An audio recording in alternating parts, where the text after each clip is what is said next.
Hello, hello, hello. Welcome to another Sunday stream. How are we all doing?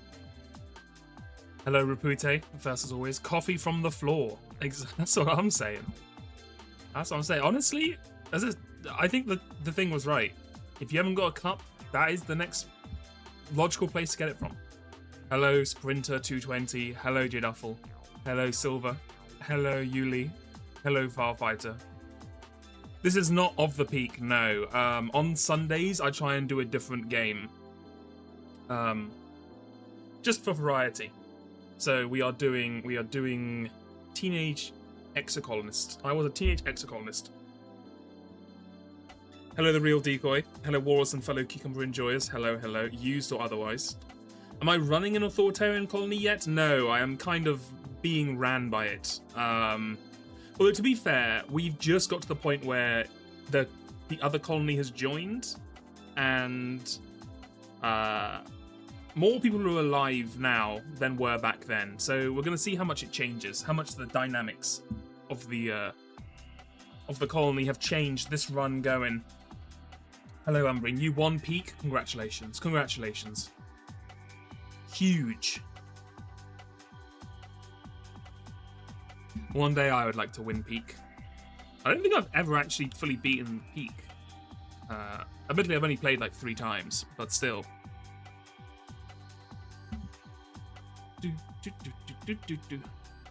Boy, this song, low-key kind of a banger.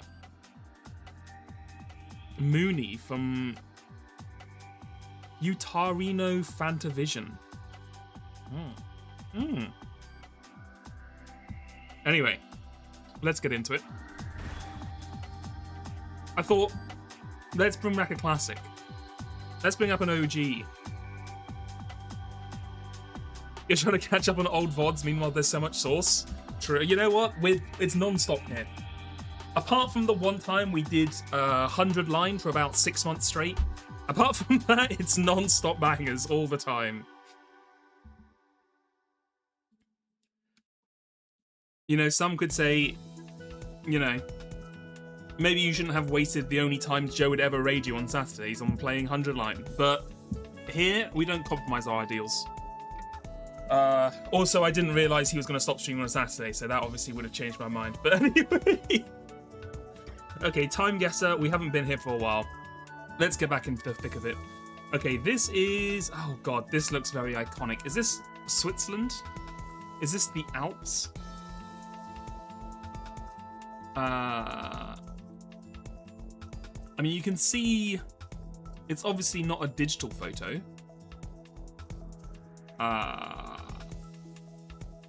Just like the Matterhorn or something like that. I think this is Disneyland. That would be a twist. It actually was all just part of the scenery.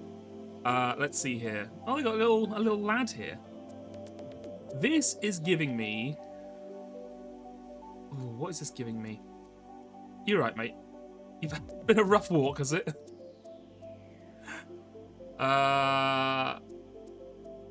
Buddy, you pouring cranberry juice into a bottle of champagne. Jesus. It was a different time back then. I'm getting... Am I thinking 80s or am I thinking 70s? I'm thinking maybe 70s. No, 80s, right? Do they have this kind of tech in the 70s, these kind of photos? I'm going to say early 80s. Early 80s in...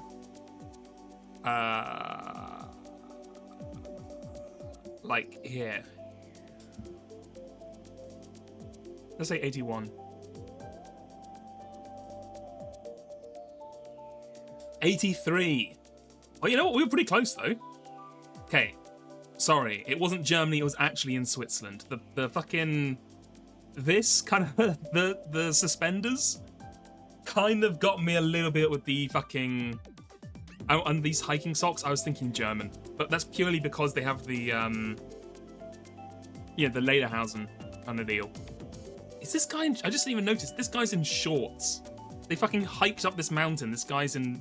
half thigh high shorts. That's crazy. And a plaid shirt. That is, man, they build them different out there. And it is the Matterhorn. Was that on the map? Oh yeah, it literally just says it there. Fuck. Okay, that's my bad.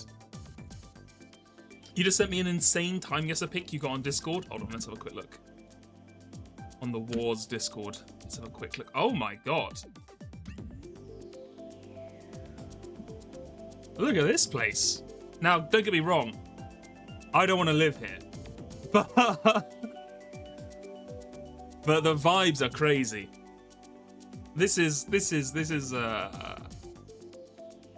See, this is the other aspect of like cyberpunk stuff I can think of. Like you have all the cyberpunk thing with like the neon lights and, you know, the alleys, and it's all like heavy city. But the other thing I also think you'd get a lot of is a lot of like these kind of suburbs is probably the wrong term, but a lot of this, right? If you imagine this is like the mega city, I realize it's a little cringe to like, you know, romanticize or make allegory of like sci-fi things to real world places, being like, oh my god, that's just like cyberpunk. But I'm just saying, like, I also imagine you'd get a lot of places that look like this outside the main city in a cyberpunk world, which no one ever really talks about. Exactly, very bat chest. But this is a crazy, like, imagine living here, man. Like, you have like 10 neighbors above you, 10 neighbors below you, and this giant monolith of a skyscraper. I think, what even is this? That's crazy. This is a street in Macau. The towering building in the back is the Grand Lisboa Hotel Casino. Oh my god, that's crazy. Speaking of densely populated, what have we got here? Oh fuck. Uh-oh.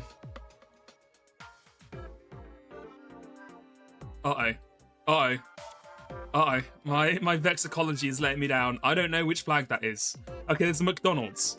We know there's a McDonald's, so that's narrowed out about 3 countries on Earth. I mean, isn't this just the Russian flag with a symbol in the middle, which makes me think it's like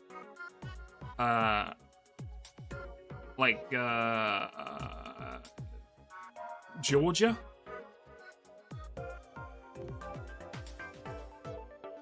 You'll be mad at me if I don't get this one. It's an easy flag. I don't know it. I don't know the flag. Actually, wait, isn't the Russian flag white at the top and red at the bottom, or whatever? I mean, I'm getting Georgia vibes. That's all I'm saying. I'm getting big Georgia vibes. These are pan-Slavic colors, and Georgia is not Slavic. Oh, well, not yet. Give fucking Putin another 5 years. Anyway, what are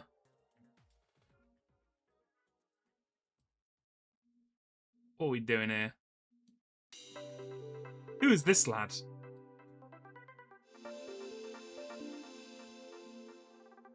Okay, let's go. The Tour de Slav. Tours. Okay, you know what? Let's go Belarus. And I'm just going to put it in Minsk. Let's at least try and get the year right. What are we looking at here? People are using smartphones. Hard to tell. Looks a little old, but I can't really tell. Like, everyone's using smartphones.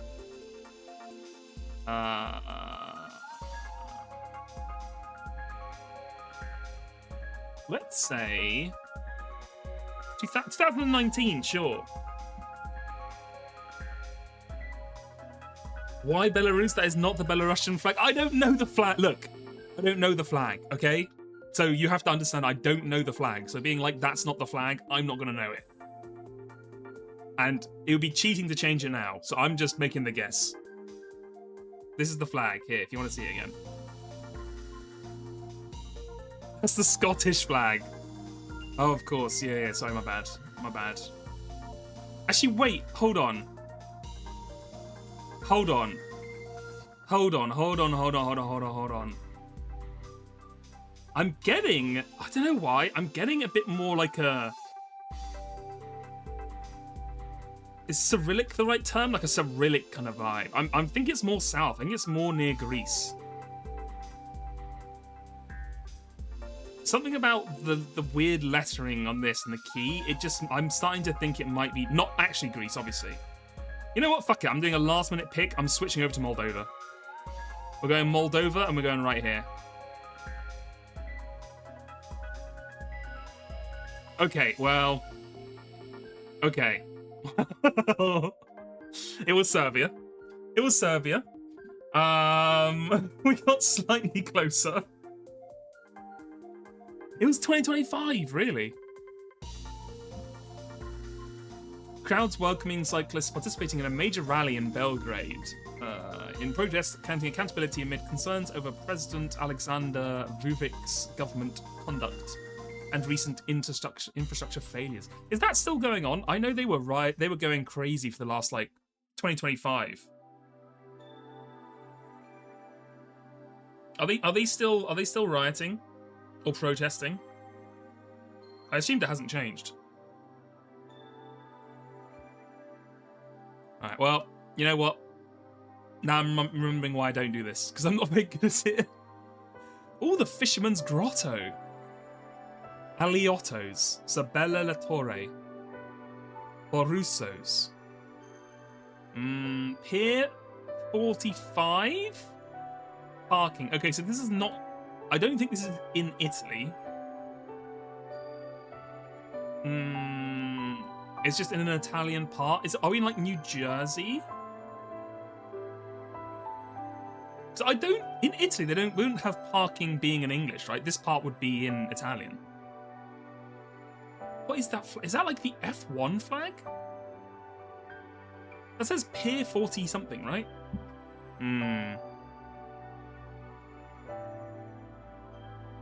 She's having a great time. Oh, look at this guy. This guy, he was aura farming for sure. He knew he was on camera. Yeah, I'm getting big America... Yeah, Italy vibes in America. With a Fisherman's Grotto. Okay, that's an American flag, right? With the square there? Okay, yeah, confirmed. Okay. Okay, now where in America are we looking? I'm thinking New Jersey. Because that's where, the Sopranos came from, right? They were Italian? Where the fuck is New Jersey, by the way? Is it near New York? Is it near Boston? It's near Boston, right? Because that's where Germa's from. And I think that's near New Jersey. New Jersey! Left of New York. Okay, hold on. Left? I thought it was on the coast. Huh?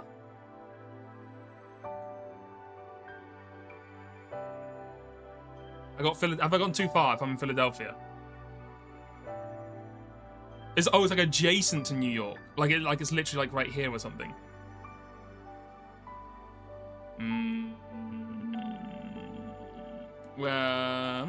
New Brunswick. Oh.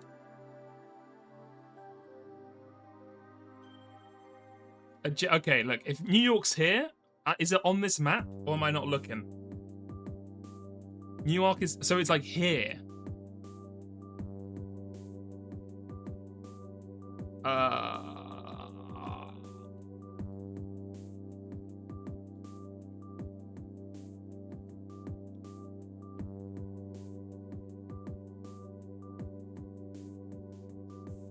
New Jersey. Where are we looking? Isn't it a state? Yeah, it's a state. So here's New York. Oh, New Jersey is right here. Oh, does it not have... What's the capital city of New Jersey? Is it New Brunswick? What an awful name. Okay, well, if it's got a Fisherman's Grotto and stuff, I want to say it's near the coast. I'm going to say it's Keensburg. And then the photo is taken in the 1961.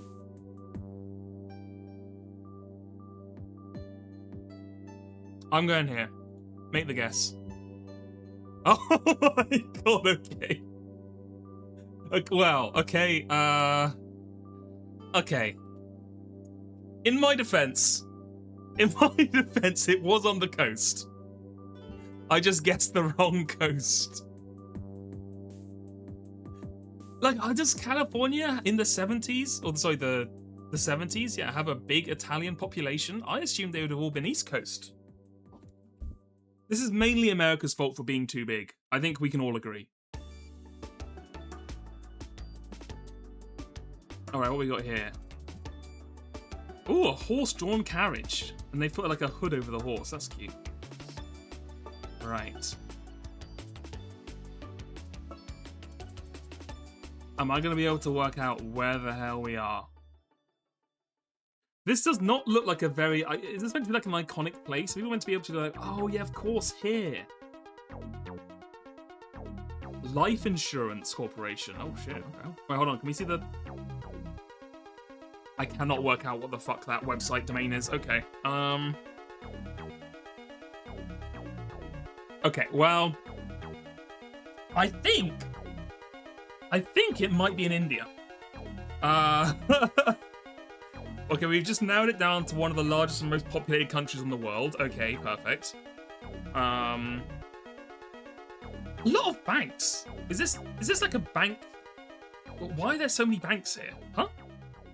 Syndicate Bank, Vijaya Bank, Indian Bank, a jeweler's.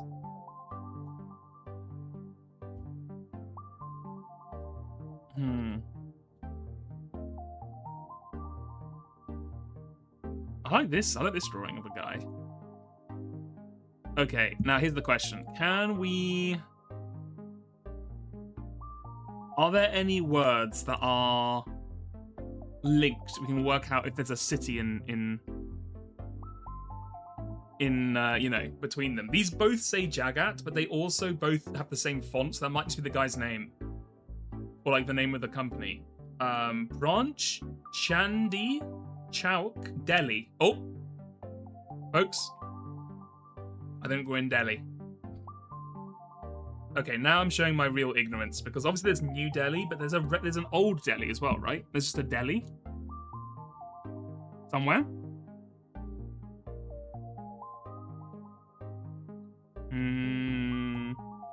Delhi is New Delhi? Okay.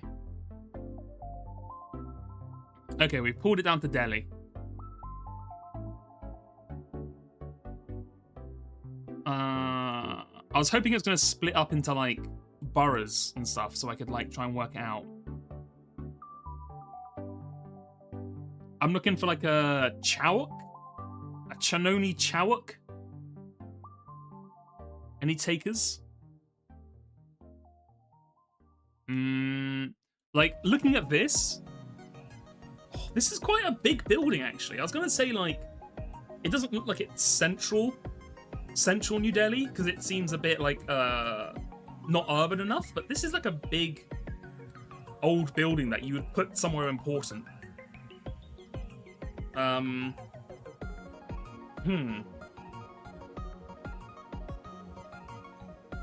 Old Delhi burned to the ground in the 14th century. Oh, interesting. Okay, I'm gonna say this is kind of in the middle, but not right in the middle. I'm gonna put it in here. Not near any main roads. And if I had to guess when this was taken, I would say relatively recently, but not... Can I see a smartphone? Can we see a smartphone in any of the images?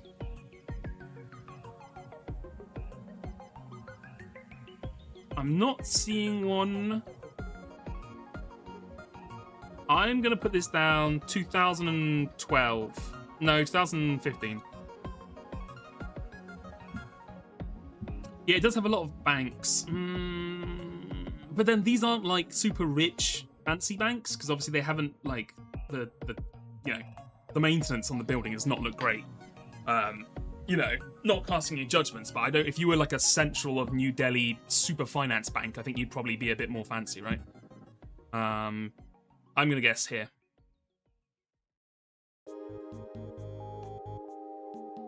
Okay. Well... Okay. I think I had the concept right. It wasn't directly in the middle, I just didn't have the right location. I was way off, though. This was 1999. Okay. Oh. Hello. What is ice... Look... I don't know if this is true, but I swear I've only ever seen this hairstyle in, like, Asian countries. The insanely give up it's over bro comb over. Where it's like, buddy, just give it up. Yeah, we have got Mr. Reagan and Mrs. Reagan. Doing like a green tea ceremony. I mean, I'm thinking Japan, obviously. I just don't want to get caught out by it actually being China or another Asian country. I mean, it doesn't look Korean from the characters I'm seeing. I want to say Japan. I'm going to say Japan. Now, the question is, where in Japan would this be? Where would Ronald Reagan visit in Japan? I mean, Tokyo is the obvious choice. But this doesn't look very Tokyo. I mean, Tokyo is a very big international city, but also, A, this was several decades ago, and B, if it's meant to be a traditional place, they're going to try and do it. Yeah, Tokyo or Kyoto would be my guess. Maybe Kyoto. But the one thing that's holding me back is the fact that the only time I've ever seen the tatami mats with the stove in the middle like this is playing fucking Yakuza 5 when they go to, what's it called? The place up north. God, what's the name of that city? There's a city right in the north. I can't remember what it's called. Hokkaido, yeah. They go to Hokkaido. The guy's in Hokkaido, and he's out in a little village, out in the hunting. And when he comes back, this is the setup they've got. Oh, maybe it was Sapporo. One of the two. But yeah, that's why I was thinking about that. Maybe it was Sapporo. Anyway.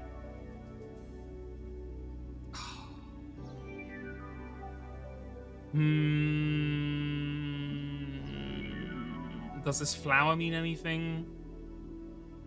Maybe we go...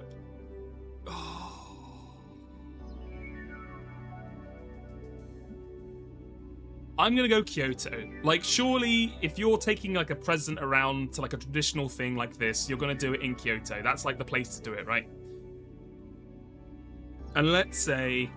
You know what? Let's go crazy. Let's even say it's in the Imperial Palace. Because they're gassing them up. Now, here's the question. I don't know. I don't really fully know when Ronald Reagan was president. I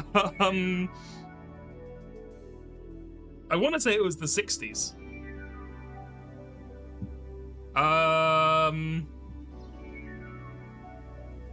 going to say 65. Sure. I literally have no idea. I don't know. I don't keep track of American presidents past, like, the last one. Fine, we'll move it up to 78. No, fuck it. We move up to 82. Let me think. Let me try and work out. Okay, so we had Trump, Biden, Trump, Obama, Bush, and then my memory gets a little fuzzy. I can't remember who was after that. Someone, Reagan, someone, JFK, someone, Abraham Lincoln. I think that's how it goes. Okay, when was JFK shot? Because he was after that, right? I don't know. Oh yeah, there's Clinton. Yeah, there's Clinton as well in there somewhere. Fuck it, we're going 82. Make the guess. Oh, fuck, it was in Tokyo. God damn it.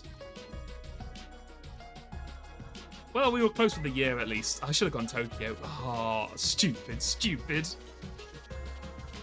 You know what? 33,000, not bad. This one fucked us. This one was unfair. Like, did anyone guess this was California? Did anyone, like, was there any clues there that that was California?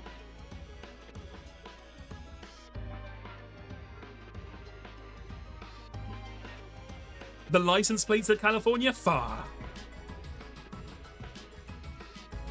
Alright. Let's get a quick power scaddle in. Mechagodzilla. Oh, shit.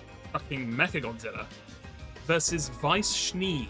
Post-Beacon/Haven from Ruby. Fuck. I never watched Ruby. I got no fucking clue. Anime girls are strong. What the hell do they do in Ruby? I don't remember them ever shooting like fucking like destroying planets or anything in that. From what I've like passively absorbed. I mean, you can't beat Mechagodzilla, right? Mechagodzilla, he's Godzilla but also a robot. There's no way you're beating that. That's what I'm saying. Okay. Will today be the perfect 10 out of 10? The Worker of Secrets from Infinity Blade. I mean, he looks pretty tough. And his name is the Worker of Secrets. Versus Bog from Rock Hard Gladiators. I don't really want my gladiators to be rock hard, personally. But, you know, you do you. Okay, God. This is annoying, because this guy kind of doesn't look that powerful, but also, he looks like he's fucking... He could have, like, the Boo level. You know what I mean? Like, he could be Boo. He could, like, absorb shit or have, like, special slime powers that mean, like, you can't kill him, because he just turns to slime. No blade can cut him. No weapon can pierce him, because he just, you know, fucking does all that shit. And, like, he can absorb people to gain their strength or some bullshit. But I'm going with the Worker of Secrets. It's called Infinity Blade. Nope. Fuck me. Okay, Fu Ha from Shadow Knight, from Honkai 3rd Impact. Okay. I think we're going to have to go Honkai 3rd Impact. I mean, first of all, we literally had a child from Honkai 3rd Impact last time. Like a regular-ass child, and that was like a 3C. So this woman with, like, the dawn behind her and all these flowers, I mean, she's got to be OP, right? Versus Lucia von Bardas from Marvel Comics. I mean, she does also look pretty strong. She also looks like she's flying.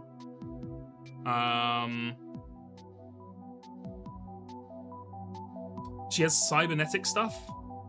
Cybernetics isn't getting you that far, though. Like, unless you have, like, Superman powers, you're not getting... I'm going Honkai.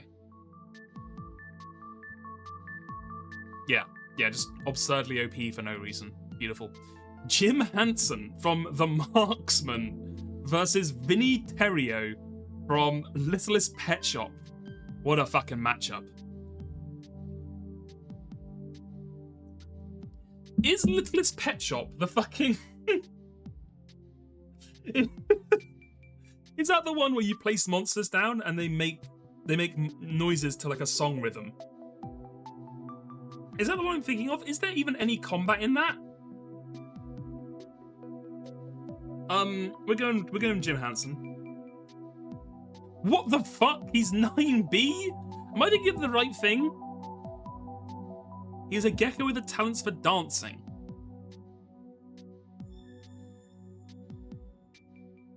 Small size, superhuman physical characteristics. Okay, buddy, small size. All right, Toon Force. Enhanced senses. Geckos already have superhuman eyesight and greater smell than humans. This is fucking bullshit. Broadway Force. Made crowds of people sing and dance with him. I'm sorry, since when was that a superpower? When is the ability to make people sing and dance with you? Suddenly, why does he have 15 paragraphs of fucking text for a character on fucking a rhythm game? What the dimensional travel? What the existence erasure? Was able to snap his fingers and he erased everything that the other pets' minds conjured into reality. What the fuck? Okay, well, we've learned something today. Oh, it's Raiden from Metal Gear. Specifically, Metal Gear Solid 2. So pre-Android versus Oros from StarCraft. A character I do not remember or recognize. But if he is a Zerg... Metal Gear. Yeah, I don't think Raiden's winning this. He's like a trained secret agent, but he's got no robot powers. I'm going Oros. Yeah. Yeah. Triad. X-Wyvern, X-Worm, X-Drake from Saijaku Muhai no Bahamut versus Explodonut from Plants vs. Zombies. A real battle of the fucking ages here. Yeah, this is just 3 characters. That's cheating. You can't just put 3 characters together and call them a triad and then face them off against other people. I'm gonna have to go with the triad of anime girls. There's no way Explodonut is like blowing up planets. Okay, Sho Ijunin from Dansetsu no Kashira Sho. Okay, just looks like a teenage rebel versus Lifestealer from Dota 2. Oh shit. Okay, surely Lifestealer wins this. Surely Lifestealer wins this. Like, again, it's one of those things where, like, because they can go toe-to-toe with all the other Dota characters, there has to be some bullshit Dota characters that are, like, stronger than the universe or something. We're going Dota 2. 8A. Okay, good. Oh my god, look at this. This is fucking cinema. This... Hello? This app I have, this extension is, it's not happy. Anyway, let's just look at it in the mini one. Man, look at this. This is when they used to make real movies. Get fucking Avatar out of here. Get Mothra Prime back in. Rebirth of Mothra trilogy. Unfortunately, they are up against the Saint Seiya character. And as we know, Saint Seiya, like, I don't think we've seen a single character from them that's under, like, 3A. And this character is dressed in, like, entirely gold armor. There's no way this person is less than a 2. Yeah, he's not getting effects as good as this one. That's damn true. Avatar, fucking eat your heart out. Anyway, I'm going Virgo. Or did I say? Never bet against Saint Seiya. Paul from Pokemon Team. Pokemon. Versus Sun Wukong, the Buddha victorious in strife. From the iconic Chinese literature, Journey to the West. Yeah, I think Sun Wukong could probably beat fucking a guy from a Pokemon anime. I think Sun Wukong could probably take this, yeah. Yeah, I mean, it's tough because Ash is like a 2A. The question is, was Paul your rival? I don't think Paul ever had that powerful Pokemon though. Like, he had some strong Pokemon, but yeah, I don't think he didn't have Mewtwo, right? He didn't have Mewtwo, he wouldn't have had any of the legendary birds. I never played Gen 4, but I'm assuming he just had, like, some strong Pokemon. He didn't have any of the super special shit. Oh, he has a legendary. Ooh, I mean... I feel like I still have to give it to Wukong. Come on. Come on. Okay.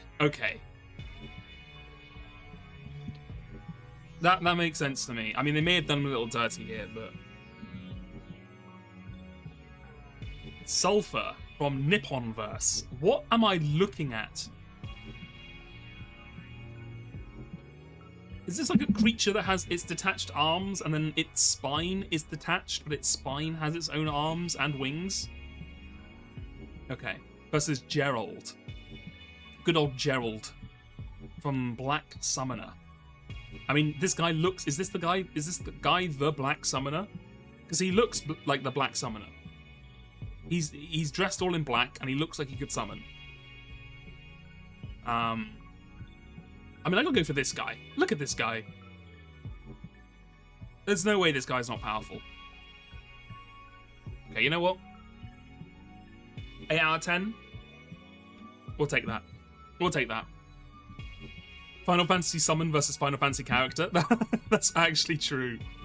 That's actually 100% true. Okay. Right. Well. It's the time you've all been waiting for. Teenage Exocolonist. Back once again.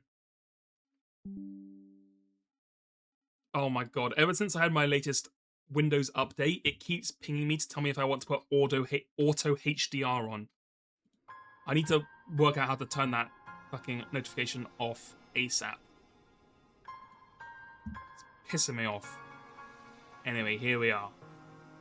We have saved 3 lives, I think, so far. Yeah, the menu music is really good. We've saved Tammy. No, we saved 4. No, 3. We saved Tammy. No, 4. We've saved our mum. We've saved the scientist. And we saved the chief. And we saved the grove, exactly. So, I want to see if... Yeah,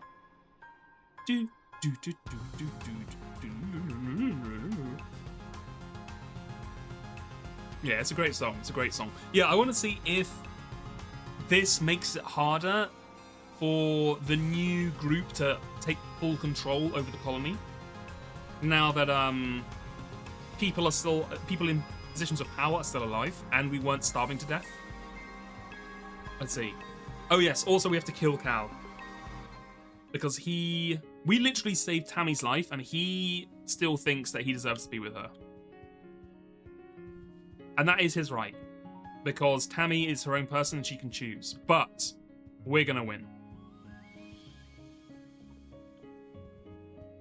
Right, so I think when we finished off, the colony, the stratospheric had just joined. So I don't know if we've said hello to everyone yet. Oh yeah, we're gonna say hello to Dog Boy.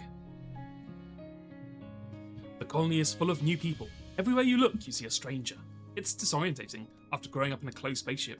You never expected to meet any other humans that weren't made here in Vitumna. You bump straight into one of the new people while you're jogging through the colony. Oof! He laughs and holds you steady, brushing the imaginary dust off you and giving you a wide-fanged smile. Hey, it's one of the kids from the Heliopause. You think his name is Rex. Why am I so weak? Yeah, it's because we're doing a no grass touching route. Yeah, exactly. We're emotion creativity build and brain build. We're not doing anything outside. Yeah, so I said this last time. Rex's family did him dirty. That's all I'm gonna say. Because if you look at Rex, where is he? Where the hell is Rex? Who the hell is Al? Oh, okay. Where's Rex? Do I keep missing him? Where is he? Is Mars no flu geranium? Maybe he hasn't come up yet. Anyway, like our ability is we can like the ability we had last time. We had like an absorbent brain. We could learn things the same way a child can learn things. Like you can vastly increase the amount of knowledge and like skills and things you could ever learn. Like Cal has the ability that he's never hot or cold.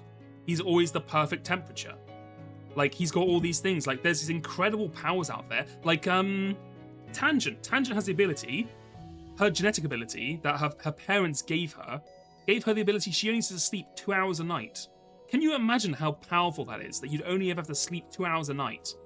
And then, fucking Rex, his parents gave him the ability to have dog ears. They gave him dog ears and a teeth and then called him Rex. Like, I don't know. It's almost child abuse. That's what I'm gonna say. It's almost child abuse. Especially if they named him Rex. Like, they gave him a dog's name and then gave him dog traits. Like, come on, bro. Just get a dog. Exactly. Do they not allow dogs on the spaceship? A huge amount of Discord users would kill for that ability, though. Well, is true. That is true. But Rex does not live in the same society we live in. Like, if he lived in our society, he could make bank being like a Twitch streamer, for sure. Anyway, we say, hey, what's up? We say, welcome to the Tumblr. Pleased to meet you, he says. I'm Rex, and I love to shake a paw. I know a ton of tricks, he winks. Anyway, we're probably not going to talk too much, I don't think. I'll take you there. Mars. Oh yeah, they start flirting. We're like, okay. We've seen this before when we did the last playthrough, so I'm only reading like new things I see. They named him after the Xenoblade 2 guy. Don't forget me. You know what, Walretta? You're all right. Thank you, Mars. I do understand the sophistication of... importance of sophistication. Oh yeah, also, Mars, I still haven't forgiven you for being such an asshole to this, man.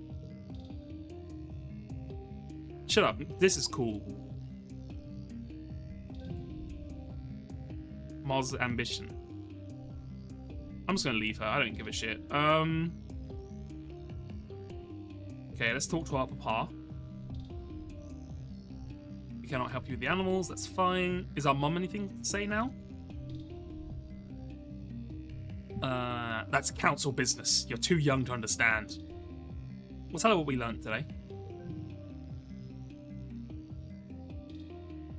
Oh, that's a good card. The value is wild. So yeah, if you haven't been here for the whole thing, this is also a card game.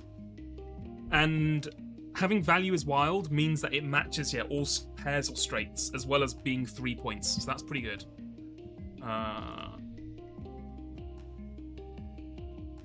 Okay. So yeah, so basically, oh god, oh, yes. Chat, A, no one reminded me, so you're all banned. But B, what we were going to do when we left off last time was we were about to go out into the heights to try and find the pollen, the issue, because our dad dies from extreme hay fever soon. So I think this is we have to go out to the heights, I think it's the heights, in the pollen season to help find the cure. Good. So let's go. I'm not even going to talk to Vase. Fuck Vase, honestly. I know he's had a hard childhood, but I haven't got time to deal with him. It's the Valley, right? The Valley of Vertigo, I'm pretty sure. Let's have a look. Okay, our morale's up high. We're clear-minded. We're looking good. Let's forge in the Valley.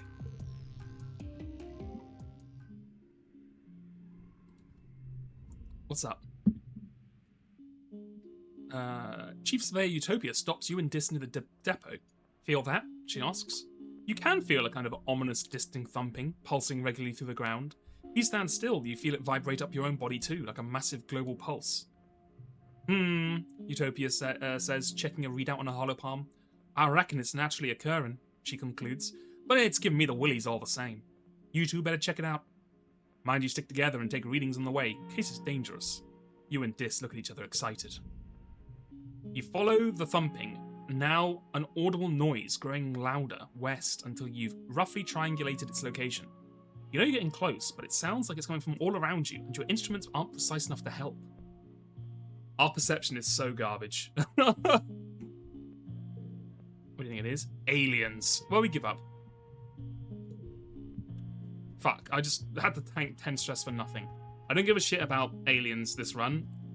This is not an alien run. This is a Saving the Grove run. Oh, sorry, I didn't see about your world building thing. Yeah, so you said you wanted to complain about it.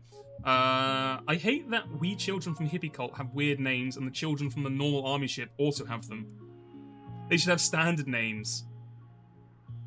Like Vase and Lum, they should be named Valerian and Lucian. Yeah, well, are they? Because I can understand that they would also have like odd future names, but are they also weird names named after like just random like objects and stuff? Like what is Vase? Yeah, because there's Nom, right? And her name's like Nomination or whatever. or nom something. Yeah, they are. It is kind of odd. They would all have those names when, I guess it's the future, but they would have more traditional names. Nomination, yeah, because they're meant to be the traditional ones. Yeah, I agree. I agree.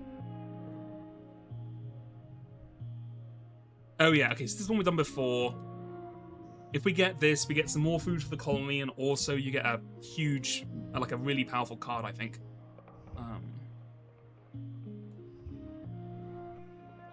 Give me one of these. Give me one of these.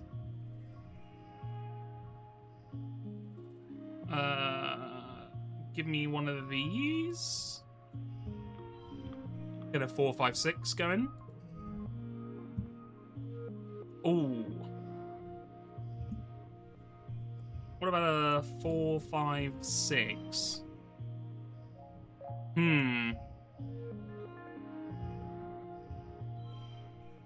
That's kind of annoying. I don't think there's any better way to do. Oh, we could do a 3. We can do 3, 4, 5, 6. Try and get us straight up a little bit.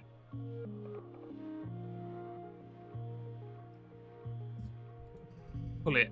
42. 42, huh? 6, 5, 4, 3.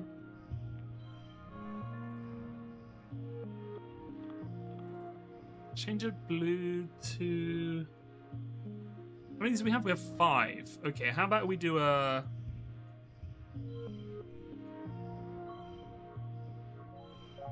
Like a 6? 4? We're still tanking 40 stress, huh?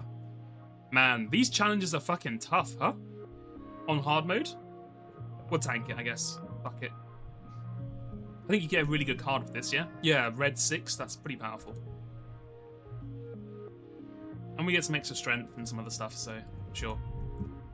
We'll be back here next time anyway, so.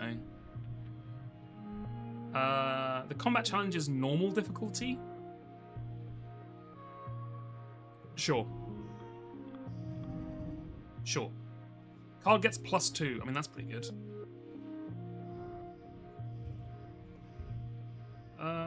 6, 6.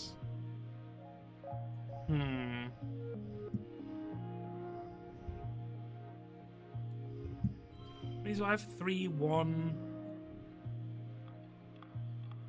Make you a 6 just for the extra points.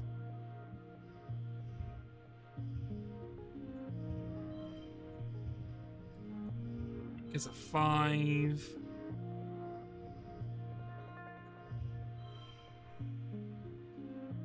That does not feel...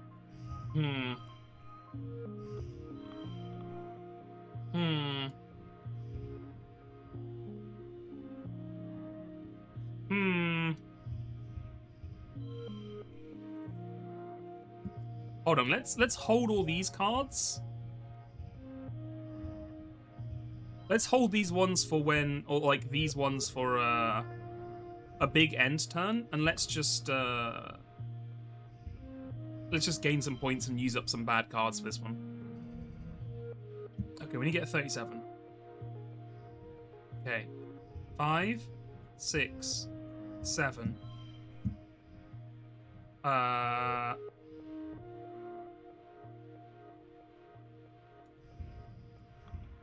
4, 8. Okay. You know what?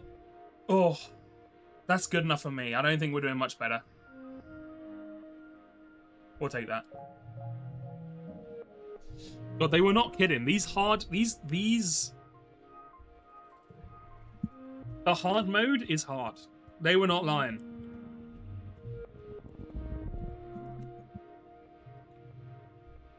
It's oddly lumpy. Let's scope it out.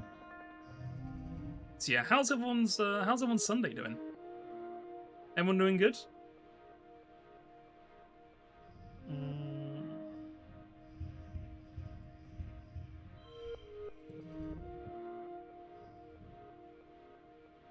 Everyone had a good time?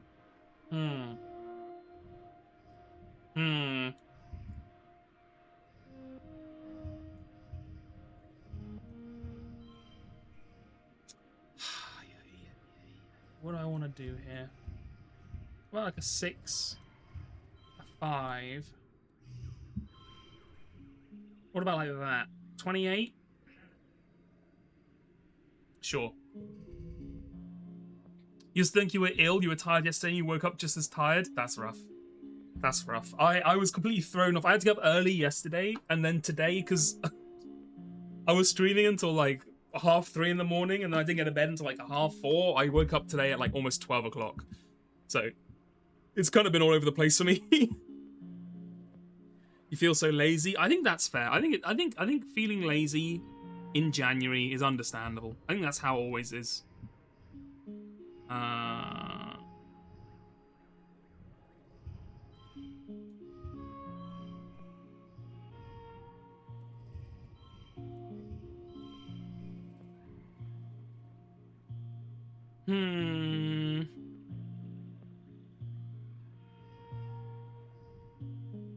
You know what? Just use a log on you in order to take the win.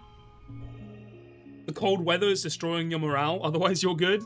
I mean, yeah, it must be pretty harsh coming back from what I assume is near the height of Argentinian summer into the really cold German winter. We're foraging with Tato Juice.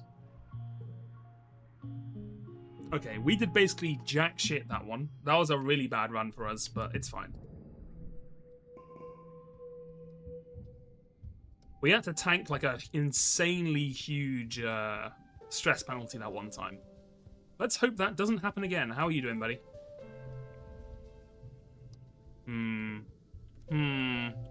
Okay. Yeah, it's been like a... is it another polar vortex? I don't know what it is, but it's cold all over Europe at the moment. It's been extra cold. How you doing, Tammy?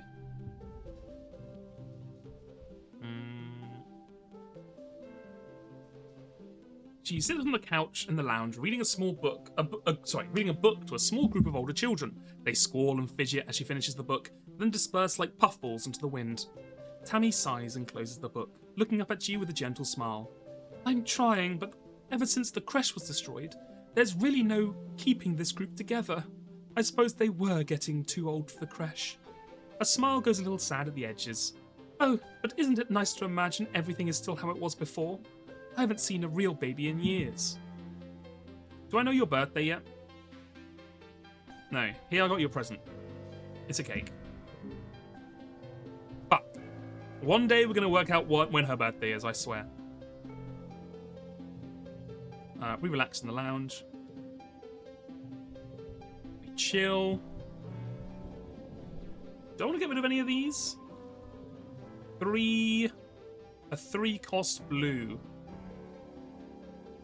We've got quite a few 3 costs. Or 3 power. And I think it's worse than the average card. Yeah, we can get rid of it. Yeah. Next time for sure. Oh, for sure, for sure. We've only got this month to do it, by the way, so hopefully we can fucking do it. Yeah, our dad's still fine. This, how you doing? That's fine. Okay. Forge in the valley. Don't talk to anyone. Just get out there and start looking. Well, at least we cleared some way of a path, so we made some progress. Hopefully I don't lose it all. Let's see. A bristle bug. No, we don't want to... Can I ignore it? Will it go away? Beautiful. Time passes. Okay. Not great, but...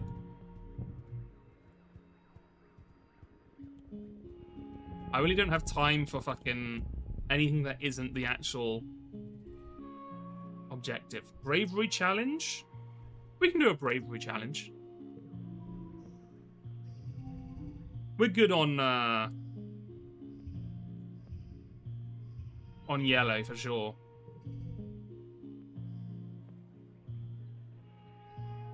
Ooh, ooh, ooh.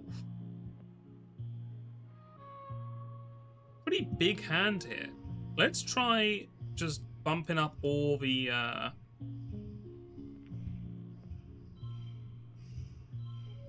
let's just get rid of some utility cards, and then we have some heavy hitters right here at the end. Okay. Birth the float cow. Tammy's Care. Saving Tammy. Mars Ambition. Milking the Squeeger. Okay, 41. I think that's probably as good as we're going to get. Yeah. No skill change. +1 animal. Sure. Sure. No. No, let me through. Okay.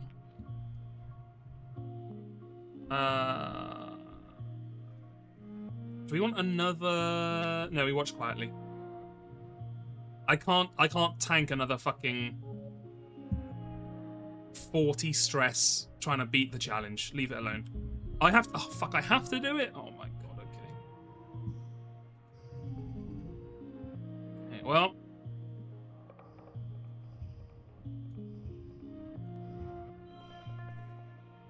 Give me those. We need a 2, a 2, a 3, and a 6. Do I want to do this, or do I want to do... Get rid of this, get rid of this, get rid of this, and do one of these? 23. That was 23 versus... What was this? 23 again. Actually, is 22. Sure. Okay. 6, 6, 6, 5. If I did this, and I did this, 35. Sure. I think that... Well, actually, hold on.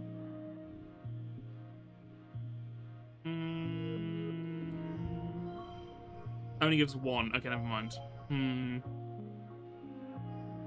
Because these become 5s, so you could double 5.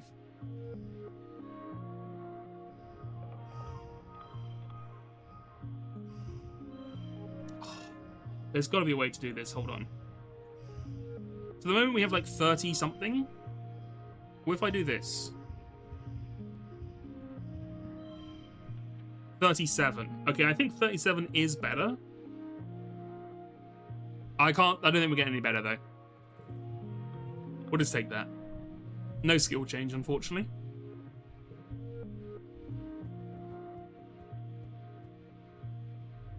Did I come this way? What is this? Oh, fuck. This looks like it might be important. Leave it for now. Leave it for now. I'm looking for pollen.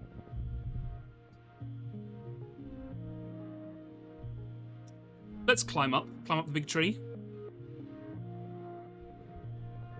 Pretty, but nothing happens. I'm looking for exclamation marks. I'm looking... Oh! Okay. Just don't lose a shit ton here. Oh, fuck. I don't have the persuasion. Oh, my God. I know what's in here as well. There's a fucking manticore hiding in the mist. But I have to tank it. Because I have to get through. Oh, nice. Maybe it's RNG based.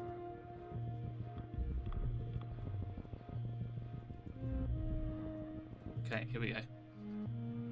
The pollen is thick here, and your air filter is overworked. A warning light has been flashing orange the last 10 minutes. There are plants here that you've never seen before. Flowers with intense rainbow hues and strange lumps of fungal matter which pulse as if they're breathing. You cut down some samples. Utopia will totally give you extra kudos for these. The pollen is especially thick up ahead, deep fuchsia and shimmering with colour. Everything here seems to dance with tiny flecks of reflected light. It's kind of magical. Pursue forward.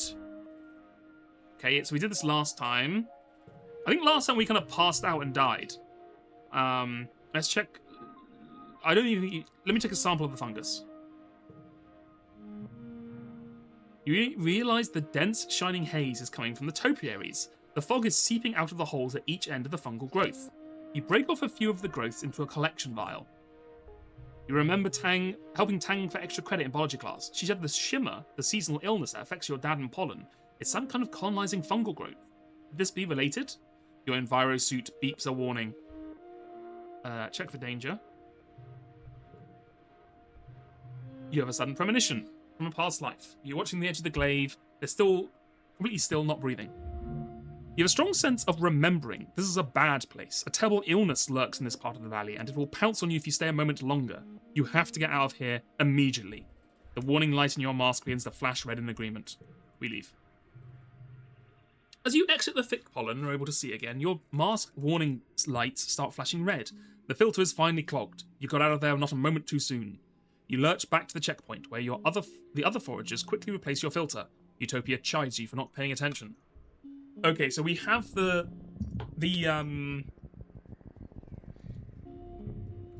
sample. I guess we go talk to Tang and be like, hey, here's the sample. Have you done anything with it? Let's go and see what's going on here. You find a trippet, a large, tasty plant, kind of. You heard it's sort of like an animal too. Okay, so if you harvest some stalks, it starts like being mad at you. It shudders. But I don't think we ever finished, like, we kind of went like, oh, it's alive, let's not cut things off it. But maybe if we do, something will happen. Which is kind of a fucked up thing to say, but you know. Just give me a 456, you know? Can't go wrong with a classic 456.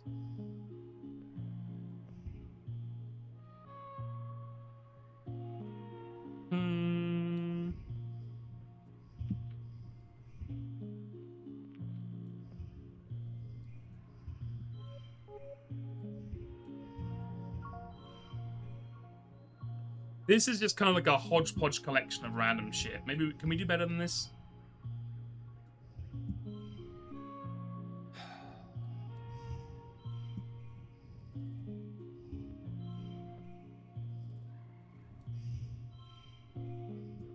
Sure. Sure.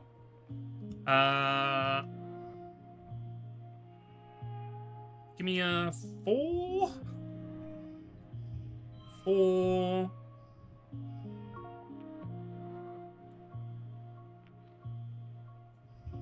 3, 5, 7. Oh my god, this is a complete mess, huh?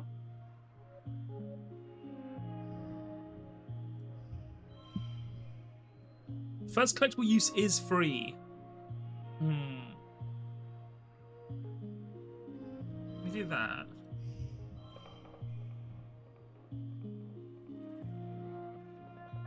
Huh. How much are we off? How many things do we have? 2, 5. We have 5 of these.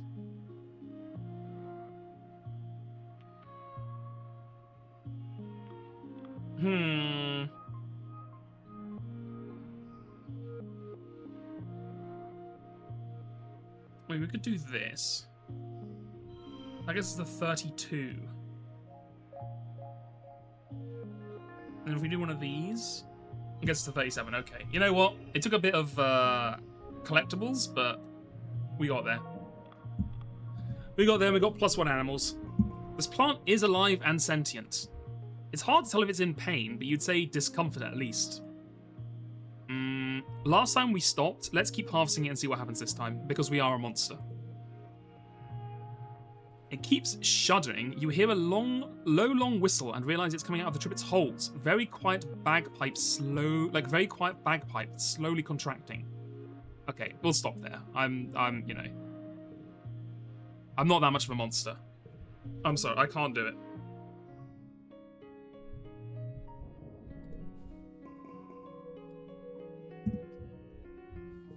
Okay, we just about managed it. Let's talk to Tang first.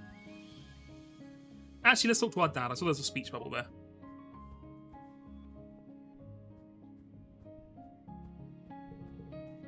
What's going on? The word fascist catches your ear. This might be the chance to ask some of the burning questions you've had. Don't bother, they won't tell you anyway.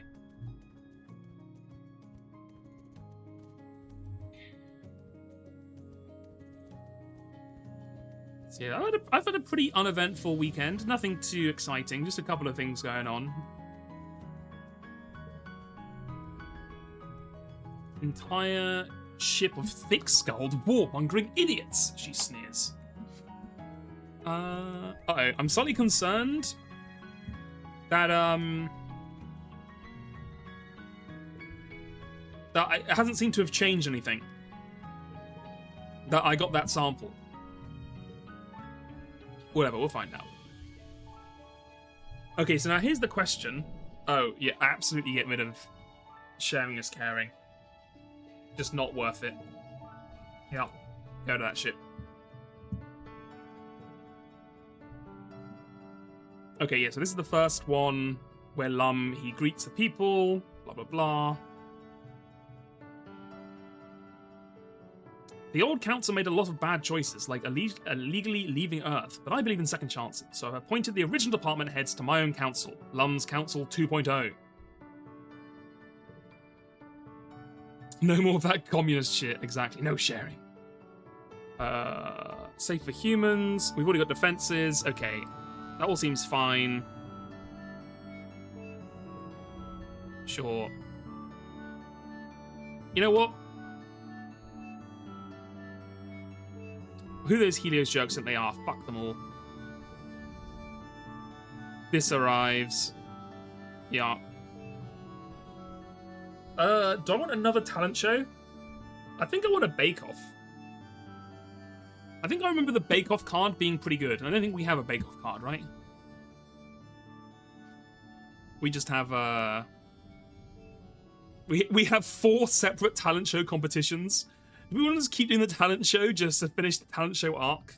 Or do we want to... Do we want to, try the cake show? The cake bake. I think I might want to do the cake bake, because I think we have enough talent show competition cards. If I have to be honest with you. Yeah, we're doing a bake-off. With Tam Tam. The bake-off is a new challenge this year in celebration of this great surplus of food. Today's theme is chili, spicy bean stew. Not pixie beans, though. Tammy and Cal both compete. Tammy makes a simple but pleasing stew, and Cal adapts a gourmet earth dish with alien ingredients. It's called a burger. They're very comfortable working around each other in the kitchen, always coming over to give help and encouragement. Disgusting. I know, Cal, son of a bitch. Trying to move on my girl. We have to show him up here. We have to fucking destroy him.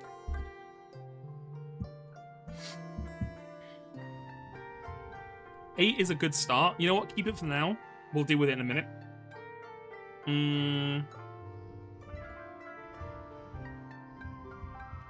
Give me that. It's a strong start. Give me this, this, this, and then one of these, sure. Then an 8. 6, 2, 2. I mean, that's not amazing, is it? I guess do that. Oh, and then do this, because that's going to be my 3. Okay, and we're just going to tank the... We're literally just about to tank this fucking... This stress. Change that to a 6. And then just push through with 75 stress. We tank that. We tank that.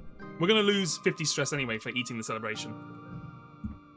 You made a chili that is so perfectly balanced, one of the judges cries, and not just from the spice level. You win the cooking competition. Yeah, I mean, this card is so much... Maybe the talent card gets better, but, like, a 5 yellow versus an 8 multicolored? I mean, come on. Come on. After the festivities, the mood in the colony is a lot lighter. You see people smiling easier, and often see mixed groups of Helios and Stratos socializing together. It feels like the first time people have actually let themselves relax. You cry too, chili sucks. Did you ever work out what it was, Julie? I remember you saying at one point you made like a regular chili that you didn't add any chili to and it still made your mouth burn, but you were hoping to God it wasn't the spice level. Did you ever work out what that was?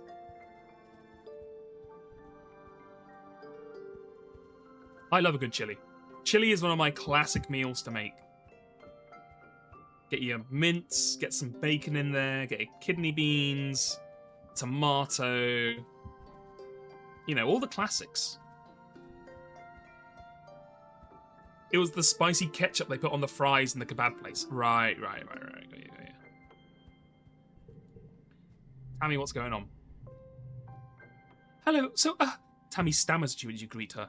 I have a question to ask. You ask if this has something to do with that list she keeps of her friends' favourite things. Sort of, she gulps. So, what's your type? Obviously we're laying the charm on. A sweet, sensitive girl with cute ears, obviously.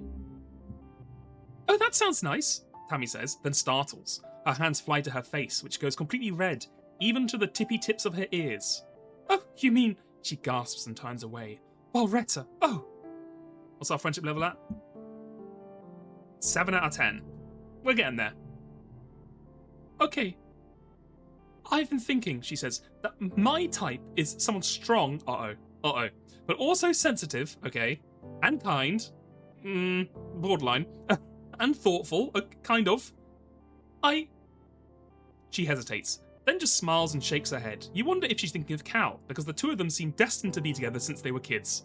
Never mind, she says. It's not that interesting. It's crazy. We're actually being like an interdimensional home wrecker.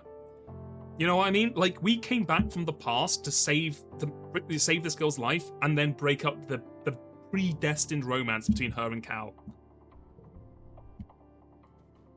It's crazy. Oh, we can do a creativity thing. Want to make something?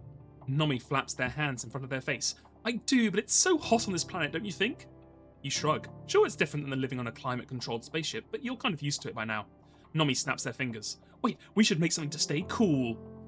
Staying cool. What has happened in this image? Was Nomi? Sorry, were they playing in the lake and then suddenly a fucking crocodile came by? You and Nomi brainstorm all sorts of weird and wonderful ways to stay cool. Umbrella hats, sunglasses with funny shapes, giant vats of cooling goop, but it all seems complicated. Too complicated. In the end, you just end up doodling on some of Nomi's paper and folding it to make paper fans. Sometimes, the best solutions are the most simple, they smile, fanning themselves with their new Turbo Girl Hyperjet Transform fan. Nundi, thank you for the follow. Thank you. Very good. Oh, we can keep going because we have max creativity. You know I do, Nomi explains. I've had this idea in my head for months. I want to build something huge, and I need your help. That's funny that's how they reuse this card. It's like, this is about building something big, but when you first get this card, it's about you seeing like a gigantic animal. You can romance in this game if you don't get fucking relationship blocked at every step of the way, like me last time and me halfway through this game. But, you know... Nomi works you through their plan to craft the biggest thing yet, a massive dilly pillar float that you can carry on your shoulders, using mushwood sticks to puppet it around to make it look like it's dancing. It's a huge hit, especially for the younger kids. You get a workout, and you get to make something beautiful. I think we can do it again. No, okay. I need to get my empathy up. We need to empathy max. It's the new thing all the cool kids are doing, empathy maxing.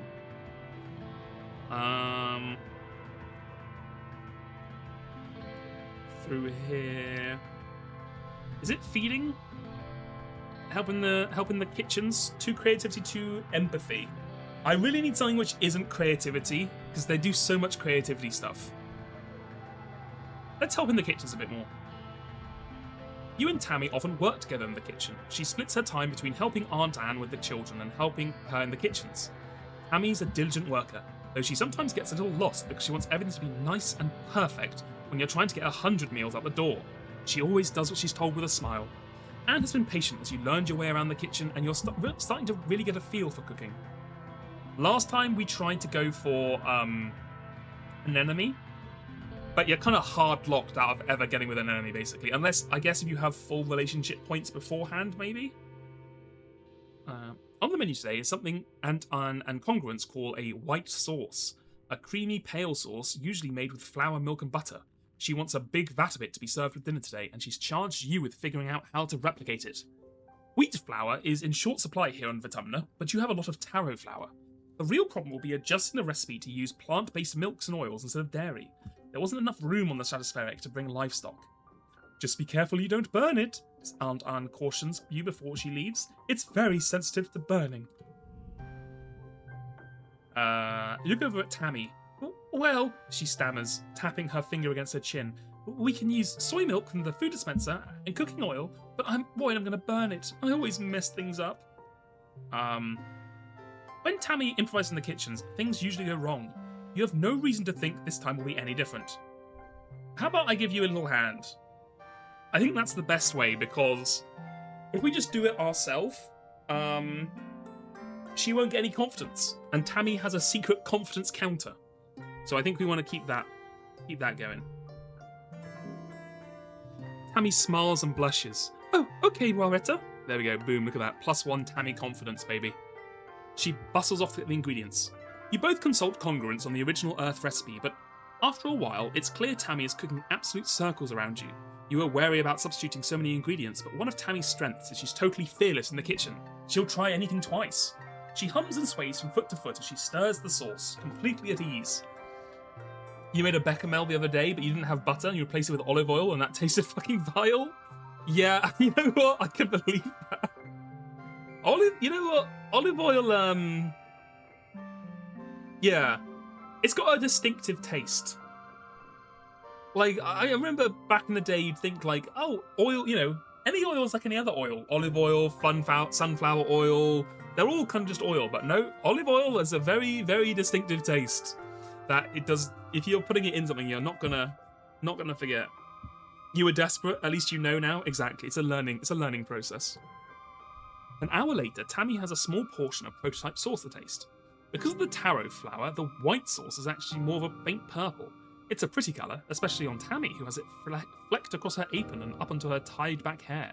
She looks proud and a little worried. What do you think? You dip the back of a spoon in the sauce and give it a try. It's good. Like, really good. Your surprise must have shown on your face, because Tammy laughs with relief. Oh, I'm so glad, she says, clasping her hands in front of her chest. I thought we did okay, but I wasn't sure. I'll make a huge pot of it right away. Thank you for your help. Your lilac sauce causes a huge stir at dinner, but it doesn't feel right taking any of the credit. Tammy did most of the work, and she deserves to feel the pride you feel radiating off of her from the other side of the lunch line. And now we have to fucking hit the goal. Okay. Give me a... Give me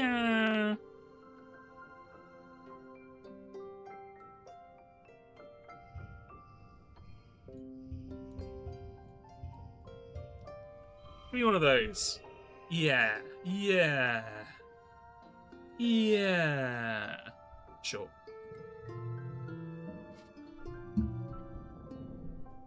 Damn. Big amounts.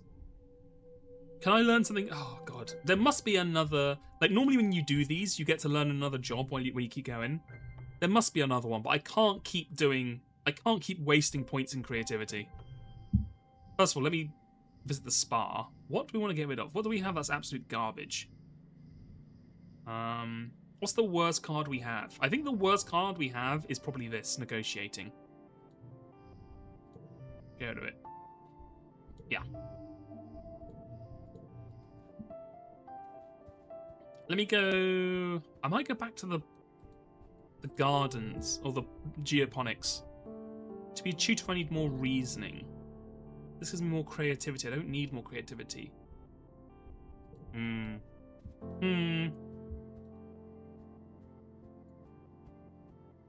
Okay.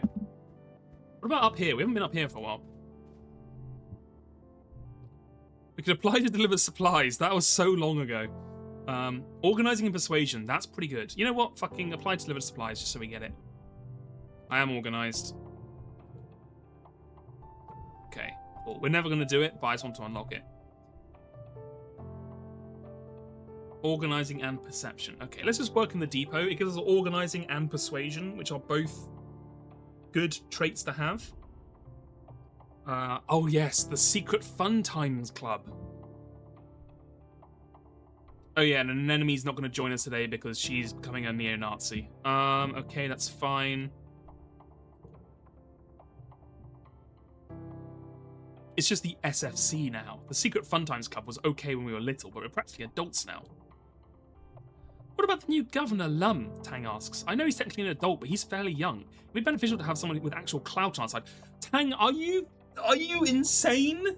You want to invite Lum, the like Zap Brannigan fucking / Hitler, to our Secret Fun Times cool club?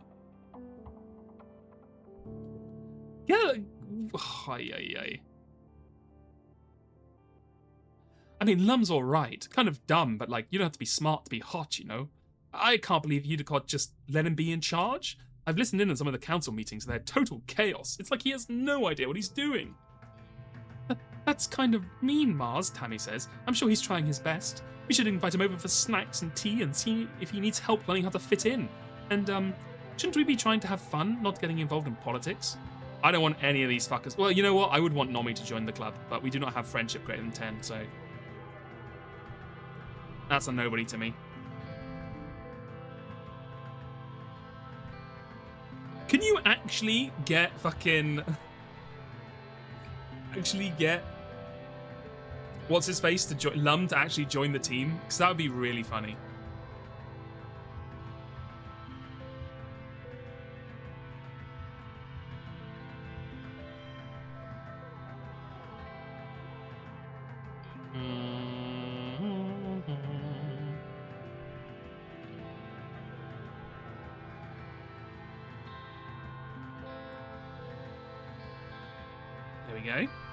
Got a thing going. Beautiful. +1 organizing. Since I put hard mode on, I don't think I've hit the bonus point score, like, once. It's fucking brutal, man. Okay, we got persuasion up. What is the persuasion perk? +1. Yellow cards get +1 in social challenges. Okay, that's pretty good. Skill issue? It really is. It's the hell of a skill issue. What's the notice board telling us? Food supplies are amazing. Colony security rating is decent. Okay. Let's work on the depot a little bit more. Do I want to do... I'll do it one more time. One more time.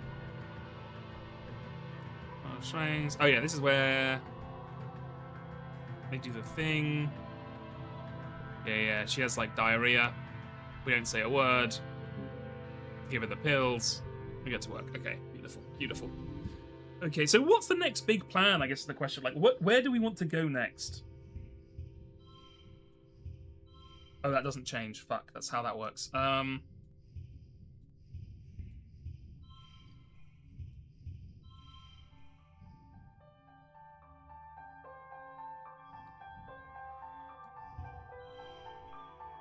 There's got to be a better way to do this.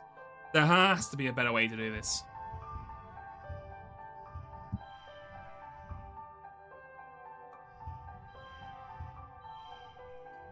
$32?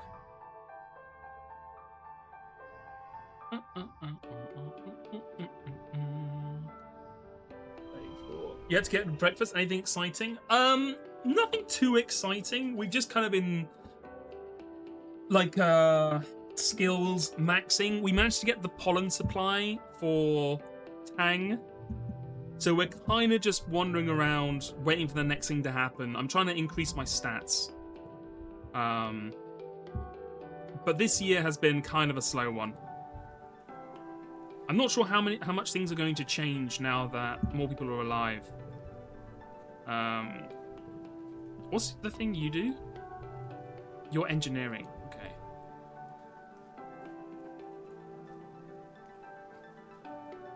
Talk to Tang. Oh, Tang's got a speech bubble. I'm trying to keep our dad alive. Oh yeah, she's got the buzz cut. We say hello. Can I talk to her just generally? Maybe if I do more life sciences? Ology and reasoning. Sure. Our reasoning is crazy low. Yeah, this will help the disease. Okay, beautiful. Hard at work in the lab trying to find a cure for the shimmer disease. You join them in their research. You're the one who found a sample of the shimmer fungus and analysed it. You're the one whose father suffers the most from it. You confirmed that the shimmer is an airborne fungal disease and that the thick, choking spores and pollen are the same fungi as the one in the Valley of Vertigo, the one that colonises their host and turns their body into more spore-producing fungus. Finally, you have a long-due breakthrough. Sunlight, my god! You've got a bagel sandwich with egg, cheese, and pesto. That does sound good. I was like, what kind of bagel is it? Do you get like the plain ones, or do you get the ones with like the seeds on them? Is there any difference really? Like, I don't eat enough bagels to be able to tell if that's like a huge thing. If it makes like a massive difference to the texture of the meal. You try inoculations, antibiotics, antifungal creams, but what finally works is a high-intensity light treatment mimicking the full force of the sun's during dust, coupled with an injection to increase its potency. Of course, Tang exclaims. The fungus colonizes animal life during pollen, and some succumb to it. The intense light of dusk scourges the fungus from the survivors. It's all part of the natural cycle. The treatment works on samples, now to test it on a subject. I mean, of course we're going to test it on ourselves first. You open a triple-locked research room and pass through an airlock. You don't have your envirosuit on, but that's the point. You need a strong dose of this fungus in your lungs. The small room is filled with the shimmer fungus. It's growing on everything. The floors, the walls, on the lumpy shape that were some kind of biological matter once. Now it's all just fungus, violent and shiny. You breathe deeply, marvelling in the feeling of soupy, dangerous air infiltrating your body. Tang watches safely behind the thick plexiglass. You can't tell if she's jealous or impressed. Next, you slide into the light therapy machine to bask in the nice warm light for a while. You even have a nap. Dr. Instance takes your vitals and runs samples of your fluids through various machines. She's excruciatingly thorough, but after a few days she concludes the treatment is a success. You still carry a high fungal load, but its effects have been nullified by the light therapy. Hooray! Remarkable, Instance says, going over your findings. Now that we have frontline therapy, we can begin treating the population to prevent the fungus from taking hold. Huge. Have we actually saved our dad now? Wait, all cards to the right become blue cards? That seems kind of huge. I think we might have saved another person. She looks over at Tang. Well, Retta's discovery will be of great help with our other research. You expect Tang might be cross you got the credit, but she nods, looking pleased. You're just thankful no one was killed, not your father or anyone else. The colony is safe from the shimmer. Huge. Huge.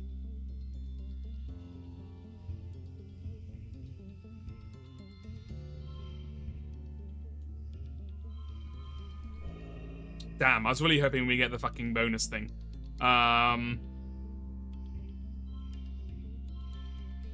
you're right. I actually saved the grove, but for real. For real.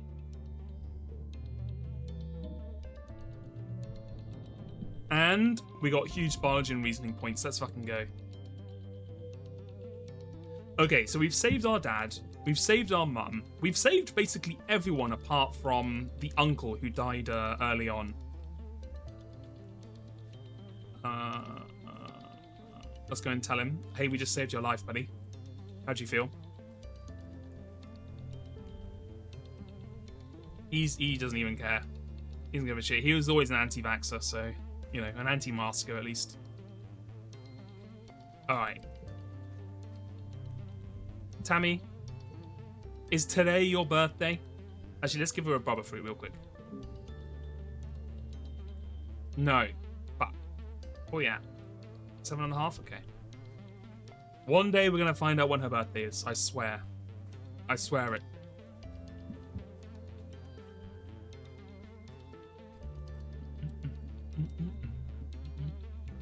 What would you even... Okay, so if you're in this situation where, like, you know the future and you know what's happened, and so we've saved basically everyone's life. The only thing we have to worry about now is Lum trying to take over the colony, which we have to just keep an eye on, because I don't know how that's going to work out. And obviously the aliens becoming stronger and stronger each year, which we haven't really done too much with. So I guess if we just keep doing I want to get my empathy and stuff up, but it's really hard to work on the social stuff. I don't know if that's by design, that it's substantially harder to get points in the yellow one than the blue and the red. Mainly because all the yellow ones only pump out like the main or secondary stat is always creativity, which just becomes a waste after you've done 100. But anyway, let's do some xenobotany. You compare samples of spores to other samples of spores. They all look the same, even when you look at them under a microscope, but some are toxic and some aren't. It takes a lot of sensitive chemical analysis to determine if something is safe enough to eat. Okay. Give me a 6, a 6, a 6, and a 5. And then a Hale's Gratitude. Boom. Bang on. 5 kudos. Let's go. I wonder if we can go talk to Hale. Or Hal. Why do I keep calling him Hale? Hal. Oh shit, we're in glow. We're in glow, folks. I think we want to rest because we need a lot of we might need to tank a few stress hits with one of the cards, because the card fights have been hard, as one might imagine. So I'm going to give myself a buffer. Glow is really pretty. It's obviously the nicest part of the year. It's a shame that, you know, it's the part where all the monsters come out to destroy the entire colony, but, you know, I don't think I want to get rid of either of these. These are both... I mean, this is probably the best card I've ever seen. And this is pretty strong. So I'm just gonna keep my memories here. It's early this year. We should shelter in the lounge. It's probably best if you just follow instructions and head to the lounge with your dad. Okay, let me think. This year,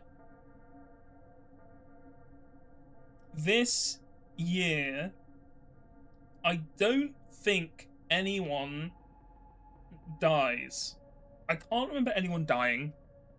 This is the year where they kind of hold them off at the walls. It shows how cool and impressive the new guys are, the Helio guys.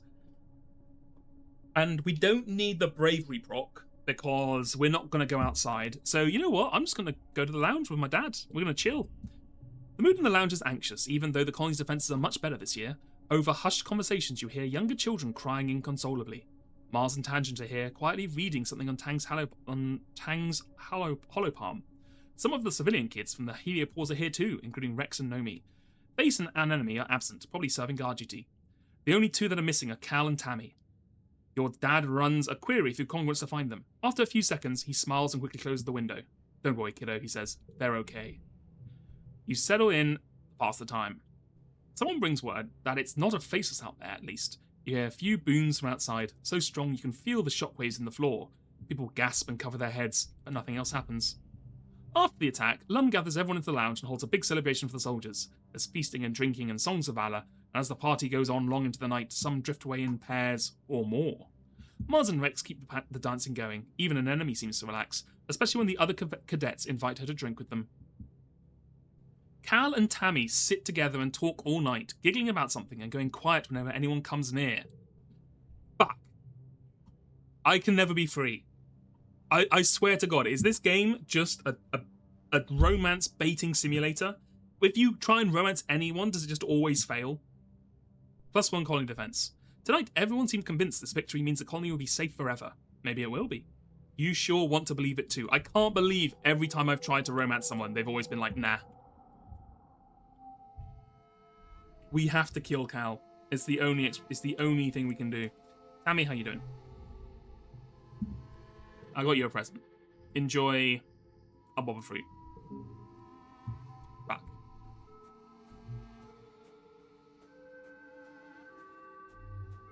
Okay.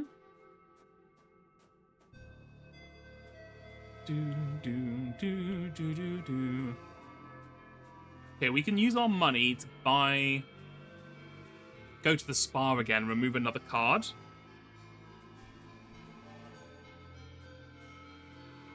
Dome Keeper music? It really is. This is very Dome Keeper coded, it's true.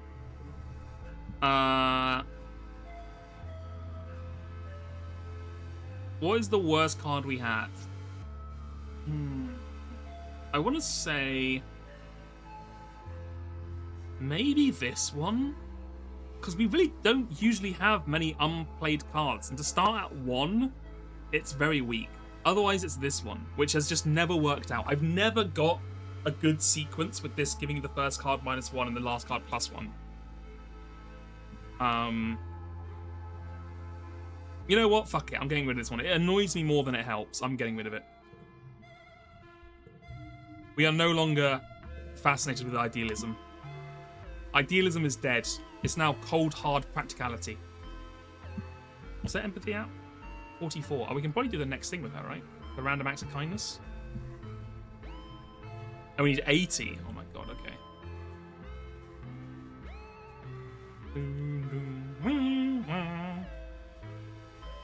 Idealism is out, centrism is in. Exactly. Exactly. Okay, let me do... I need 30 reasoning. Our reasoning is god-awful. Let's do reasoning, engineering. Let's do some more life sciences. Let's get our reasoning up. Fuck, we don't have the engineering. Let's put it back around the hall. It accidentally slashes you with a leg while you're scrambling to find purchase. Stupid robot. Stupid gun. Ho ho! Professor Hal laughs sheepishly, jogging towards you. This little bot got away from me again. It's always busting out the robotics lab. Wow, a robotics lab? Yeah, they put me in charge of the robotics lab on the new ship, Hal explains. Between you and me, I think they probably asked Instance first, but she was too busy. I'm not really sure what this one is yet, he continues, and it snatches up the bot with sure hands. Its legs flail wildly. They have a taste for blood. If you can get good enough at tinkering and want a job, come have a chat with me. I'm not about that life, actually, buddy. I'm sorry.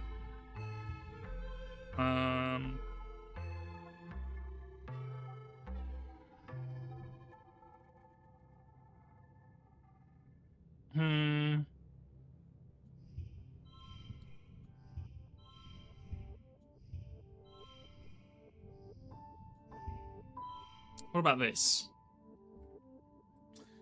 What about this? Can I do better? I don't think I can do better.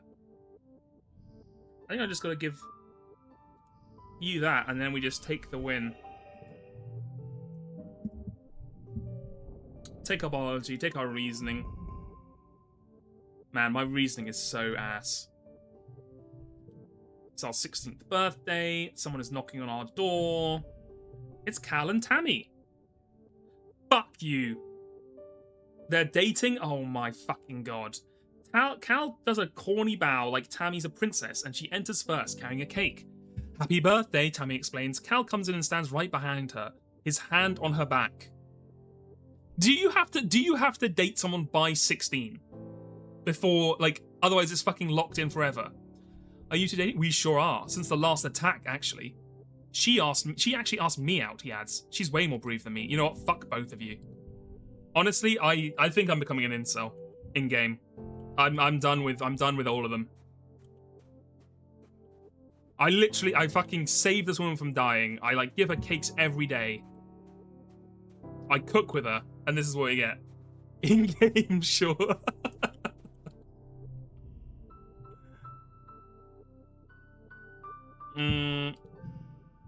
Thanks.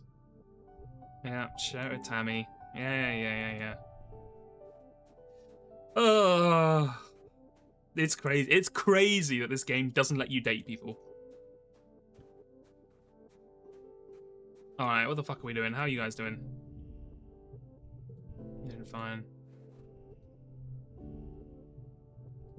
You're doing fine. Okay, I need my reasoning up. We need to max up our reasoning.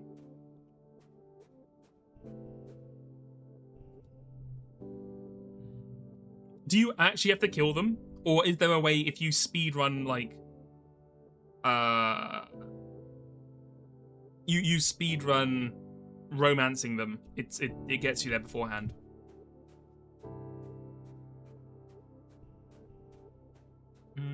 I need reasoning. I think the only thing that does reasoning is science stuff. Let's do life sciences again, fuck it. Sex ed. Alright. Hal stands for the class, an awkward smile on his face. Buddy, we are 16. I kind of hoped you would have got to this point before you were 16 years old learning sex ed. Alright kids, today we're going to learn about various forms of reproduction, particularly in mammals. I know many of you have grasped the basics already, but consider this the scientific approach.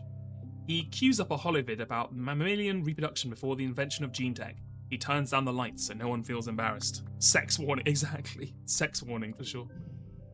Ugh, you can't believe that people just used to squirt liquids inside each other and sometimes babies came out? And sometimes they gave each other diseases? Sounds gross. The way the colony does it now, by implanting embryos into people who've made the choice to become parents, is much more civilized. Are you telling me that no one has fucking sex in this colony? This really is like an hellscape. We're in a cult. We're in an exoplanet cult that doesn't allow you to have sex with anyone, and you have to impregnate everyone via machinery. Oh my god. Maybe, you know what? Maybe they should burn this colony down, honestly. I'm siding with the aliens. This place is fucked. It's funny, right? Hal says. Believe it or not, almost all living things have to exchange DNA with the other members of their species in order to reproduce. Our bodies and our societies developed according to ever-increasing competition for mates and the resources to raise the next generation. Hal chuckles. It's made for some pretty strange animal behavior, including in humans, he asks.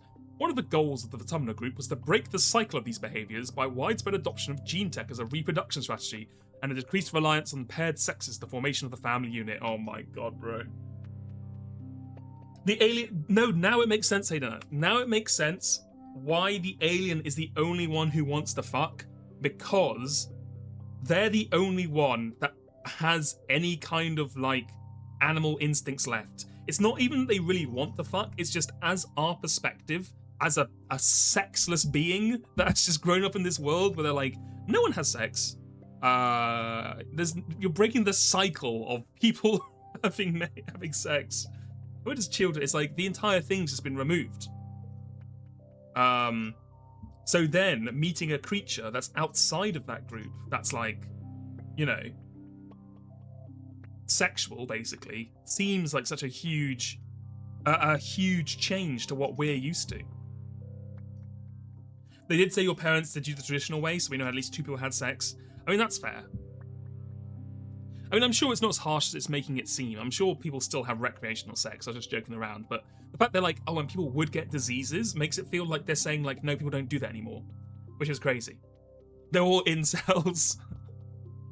I mean, I guess in this situation it's more vol-cel? Like, they're voluntarily celibate? But kind of not, because it's like the society's agreed to do it and they're just going along with it? I don't know. The stratospheric left Earth the population too small to avoid bottlenecking. That's true. If you do not know this, basically, if you have too small a population, when you have children, your children can only have other children in you know, across a small community, which basically means several generations down the line, everyone has pretty related genes. Like, not inbreeding level, but, you know, everyone's quite similar. So there's not much genetic variation. So if you get hit by like a disease, it can wipe out like large populations. There's not a lot of variation, right? So you get the species is a lot more fragile. You see it a lot on places where animals colonize islands. Like if an animal colonizes an island, they might go over there with like 100 birds, and then like 30, 40 years down the line, you'll notice all the birds are very genetically similar, and they have genetic bottlenecking. Like I think it's called like colony syndrome, or not syndrome. It's something like that. Anyway, so we bought a cache of frozen human embryos that came from people who crowdfunded our journey but couldn't come themselves. Oh, so it was a Kickstarter reward. If you give $10,000 to the stratospheric Earth escape pod, you can include one of your own human embryos on board. Hal smiles genially. Some of you are descended from those donors. When you're older, you might choose to have your own children naturally with a partner through a donation from another colonist, or with an implanted embryo. No matter how it happens, every child is a child of the colony, of humanity, and we treated the same as any other. Isn't that neat? Couldn't come themselves. Exactly. Okay, here we go. Don't be shy, Warretta. How about you start the discussion? What did you think of the video? People still do it for fun, right? The class explodes into laughter. I don't even know why that's rebellion. That sounds like a legitimate question. And Hal laughs along with them as well, and then raises her hand to silence. Right, I know it's funny, he says. Look, of course people still have sex the way our bodies were designed to do, and in plenty of ways they weren't. Ew. Tangent asks about the morality of genetic engineering, and Cal stutters his way through asking someone how you're supposed to know if it's okay to have sex with someone. Decision is to have sex or not, or how is a personal one. As your teacher, I can't tell you what's right for you. As a conversation you might want to have with your parents and other adults you trust, with your partners, and ultimately with yourself. Okay.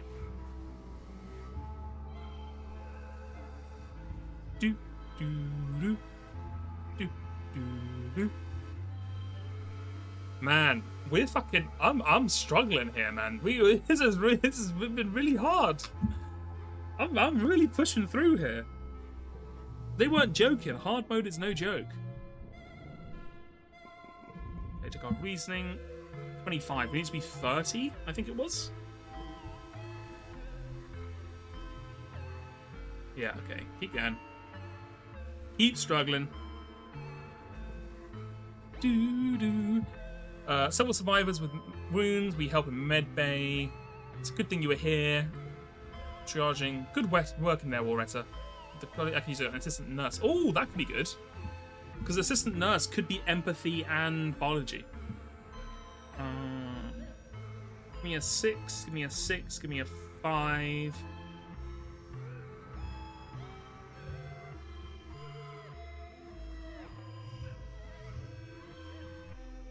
$34? Oh my god, bro.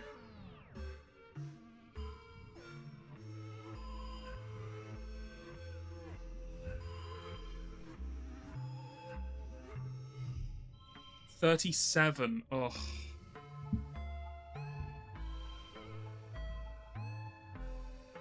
You know what?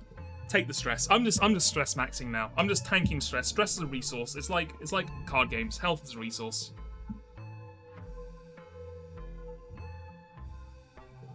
Okay. Oh, hold on. I saw Tangent wanted to say something. What are you gonna say? Take a short break. We'll yawn as well.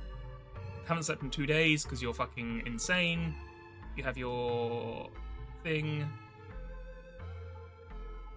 Find a place to nap. She goes to bed. Very nice. Ugh! I'm so mad. I'm so mad. Anyway, what's her dad saying? Hey, little tomato. Your dad's voice rings out across the fields, hale and hearty. You don't have it in yourself to be embarrassed, not during pollen, not with the memory of him struggling to breathe so fresh in your mind. Are you coming to check on your old man? He teases you. He takes a deep breath, holds it, and lets it all out comfortably. I'm doing great. No congestion, no sneezing, and I definitely don't want to take a hike outside the walls. Oh, okay, right, so yeah, I think someone mentioned this before, like, the going outside the walls was like a mind control thing. Like, the spores had like a mind control effect to make you try and take more of them. Your dad pulls you into a big hug, ruffling your hair. He smells like sunshine and dirt and sweat, and you've never been happier to breathe it all in. He's alive. I'm proud of you, he says quietly. You can pull off miracles, kiddo. Dad's love. We finally earned our dad's love. Let's fucking go. Huge, huge. We've actually earned both our parents' love. And who said video games couldn't help you reach your dreams, huh? So this is a 3, plus 1, to and from other yellow cards. Oh shit, to and from? That's a crazy perk, okay. I'll look forward to using that one. Right, let me check out this nursing.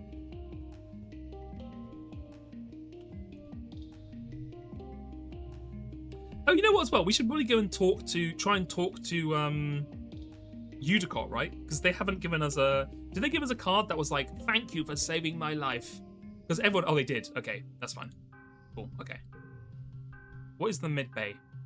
Biology and empathy. Beautiful. That's exactly what I want to see. You report for your first shift as Dr. Instant's nursing assistant. Instant was never supposed to be the literal doctor for everyone in the colony. All of the colony's medical needs were supposed to be covered by the med beds, and then eventually with trained medical professionals from your generation.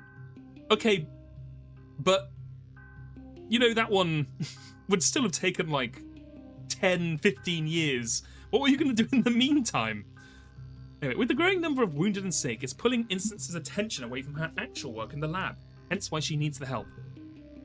I'm a doctor, not a physician. Alright, calm down. Instance the kind of person to make you refer to them as Dr. Instance as well. And then give a big thing about how medical physicians aren't real doctors because they don't have to publish a thesis. I study the local xenofauna so it can stop killing us. Or I can treat burns and upset tummies. I can't do both. There, she says, as the haptics of your hollow palm pulse. You should have access. Now, don't bother me for anything less than a cranial bleed. It's a medbed, not a jar of leeches. Just follow the instructions and push the right buttons. You need something, ask Congruence. Congruence beams at you from a hollow monitor. Can you handle that? I can handle anything. She's gonna... I don't think she'll like that. Because she says literally like...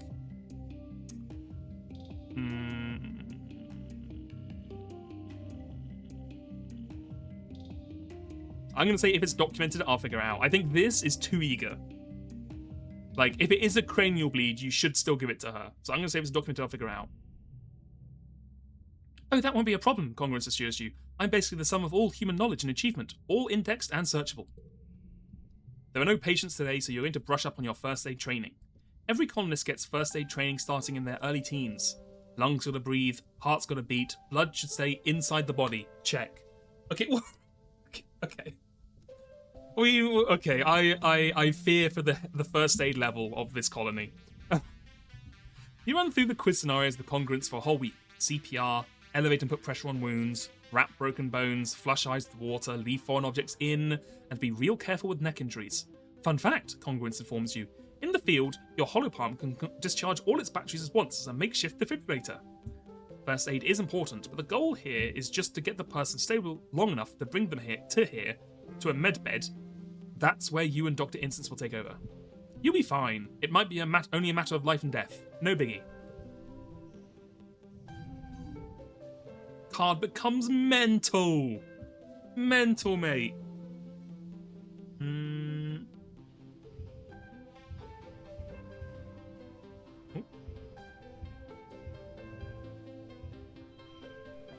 Oh my god, bro.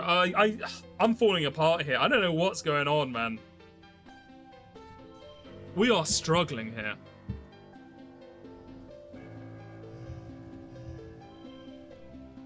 $33.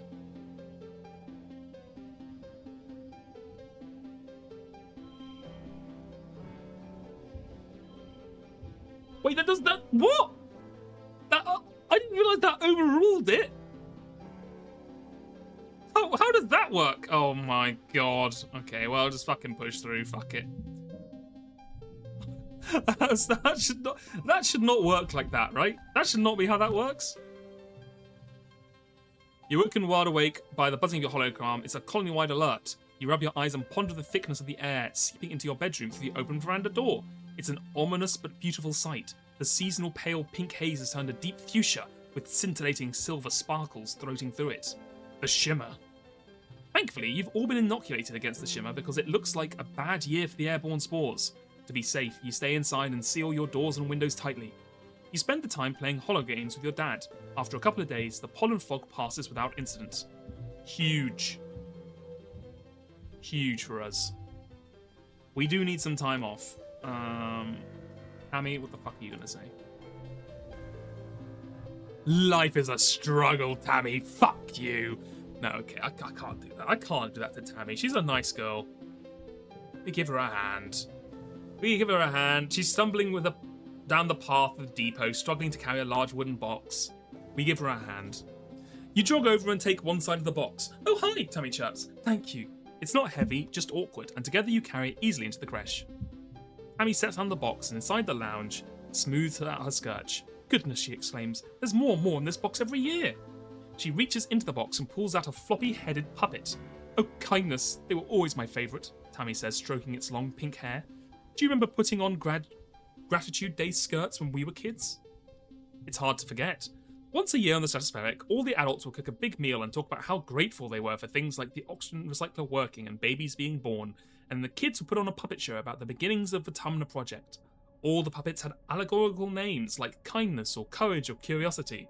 I mean, that's not that different to the names you give people now, so I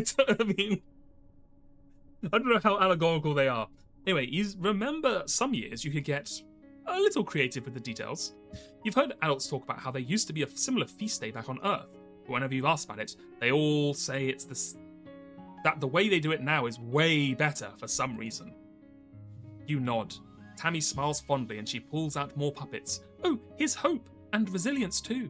Oh, that's ironic. Resilience needs a bit of love before she's ready for the stage. Tammy runs her fingers over Resilience's loose button. I think Anemone was the very best Resilience, she says thoughtfully.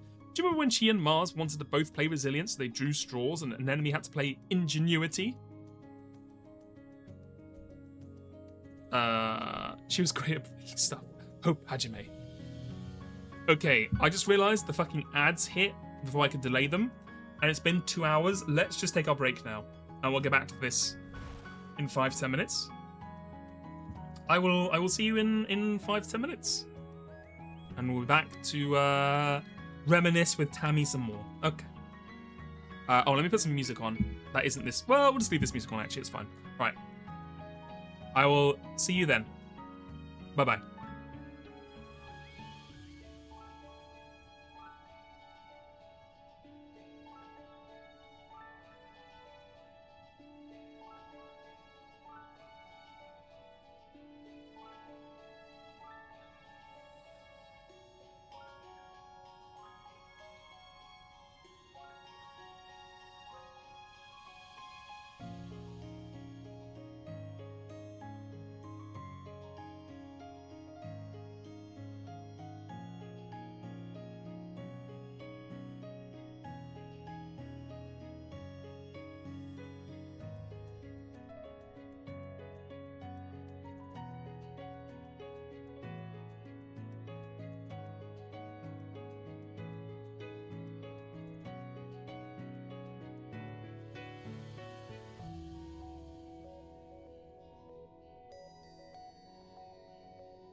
Hello, I'm back.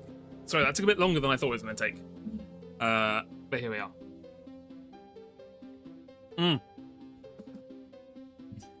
Okay, let's switch it back to this. There we go. How's everyone doing? Still good?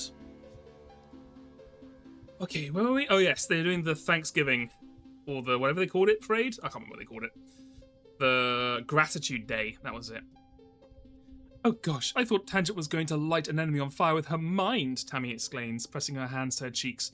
She always wants to be ingenuity.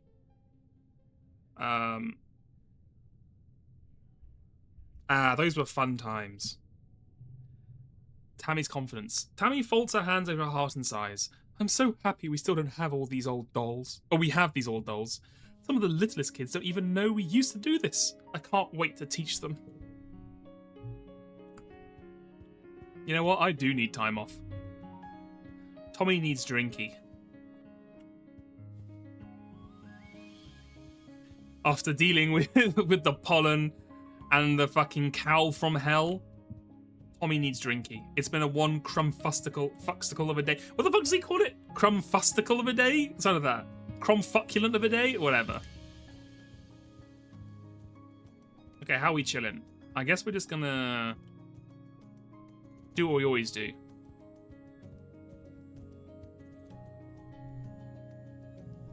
And relax in the lounge. Do I want to forget either of these? Do I want to forget this green, this blue 3-cost card? No. No, I think these are both pretty good. It's interesting that I feel like if you don't explore cromulent fucktastable of a day, yeah, that's it. If you don't explore a lot of the game, it does feel less. It feels like you almost get stuck in a loop. You know what I mean? Like there's not that much more flavor text or developments for resting in here all the time. Whereas if you rest outside on the wall and stuff, you get different text and stuff. I wonder if that's on purpose to make it seem like if you just do the same things and don't explore, you're kind of, you're not living life to the fullest, or if it's just because they didn't have the, you have to cap a game somewhere and they didn't want to have the resources to make every single option you could ever possibly do or have new text all the time.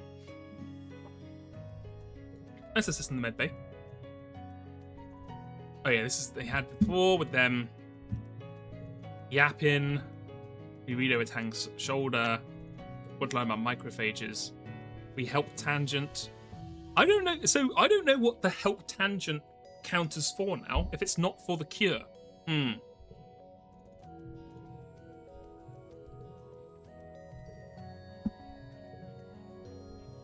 Anyway, they get yapping. We've seen that before. Like, I don't know what the Tammy's confidence is for either, to be fair. 2, 3, 4, 5, 6. Oh, fuck. This is a one-hit wonder, huh?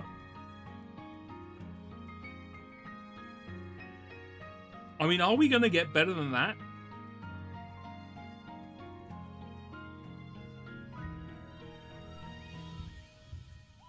I don't think we're getting better than this. I think we're just going to have to pump the stress, as always. This is the stress build, apparently. I'm just pumping stress all the time. Okay, it's dust, new perk, extra enhancement. Oh, yes, because we got max biology. We do it here, right? Tinker with your DNA? Yes. Of course. Okay, what do we want to get? Do we want Eagle Eyes, +1 skill, Absorbent Brain, Super Strength? I think we want Absorbent Brain. I think we're still trying to... I don't think the Calm Temperament helps at all. I don't care about -5 stress. I think I'm going to go Absorbent Brain. I think I'm going to genetically edit my brain when I'm 16 years old. That sounds like a great thing to do. There we go. Beautiful. Right, and then assistant medbay. An enemy comes in with a training injury, a gouge that runs from her knee to her ankle. Jesus, that's a hell of an injury. She hobbles in with a big smile. This one's going to be kick-ass, she crows as you get help her into the medbed. The medbeds are miraculous technology. Combined with your genetic modifications made to your body, they can cure diseases and make your cells regenerate quickly, repairing even the most mangled limbs. If it's still attached to your body, the medbed can heal it. For an enemy, though, her genetic mutation means that instead of regenerating smooth new skin, she gets rough blue scales instead, much stronger than human skin. Gouge the knee and kill, exactly. Why do I have 0 engineering? Because I just have never done it, basically. It hasn't been a focus of what I've been trying to do. I've been trying to do stuff with like the farm and with the children and stuff, so it's just never happened. An enemy flicks the dials on the control panel and fiddles with the angle of the lamp overhead. Seriously, this thing is more comfortable than my bed. It's worth more than the whole ship too, Instant snaps, so don't break it. An enemy pulls her hands in with an awkward giggle. You connect the medbed, I keep wanting to say medbay, the medbed to your holopalm and see the interface and diagnostics there. It's a confusing mass of readouts and buttons. The user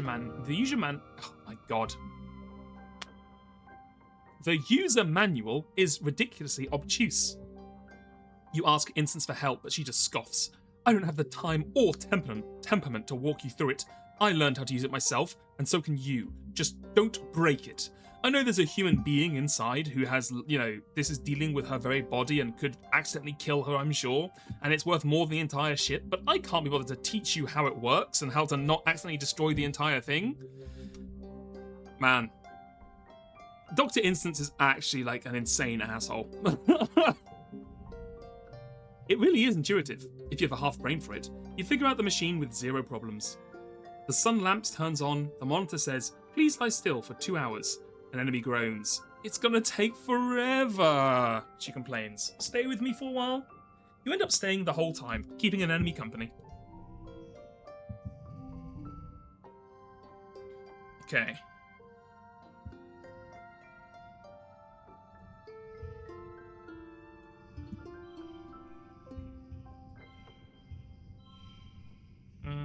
Whoop. That's still, oh my god, that's still not enough. These goals are crazy. No, I have a full flush with a straight and a pair, and it's still not enough to beat this. That is insane. I guess we'll just tank the stress. 6 biology, huh? Well, kind of a waste, but sure. It's the Tumlia. Happy for Tumlia. Smell of victory.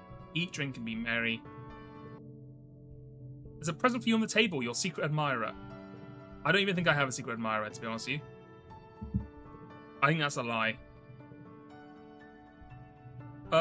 Let's do the talent show again. Mars and Rex report to the stage for the all-talent extravaganza. Rex has nano-printed a guitar and bows deeply to Mars before breaking the stage. I dedicate my performance to your beauty, milady. Oh my fucking god, bro. Burn it down. Burn it all down. He says, and Mars giggles. Rex plucks a simple but charming song about how the most important quality in a partner is confidence. That is... oh my god. These two are going to get married at 18 and then have a disgustingly messy breakup at 27. Like, bro, what do you mean the most important quality in a partner is confidence? Mars takes the stage after him and does... well, you can't see it very well from the wings of the stage, but it seems to be some kind of interpretive dance about freedom, autonomy, or whatever it is. It has some of the adults wiping away tears. How are we with Rebellion 5, bro? Anyway,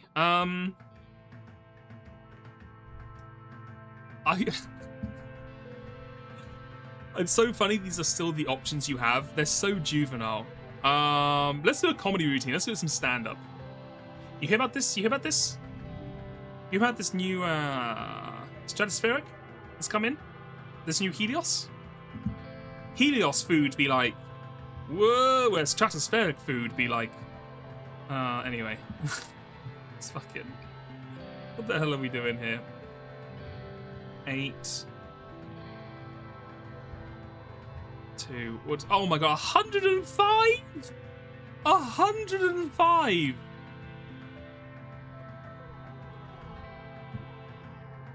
At least we can redraw a hand.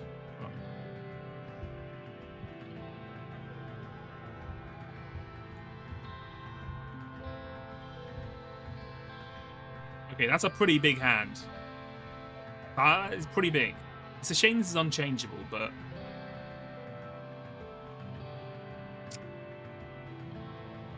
I'm wondering if I want to... Hold on.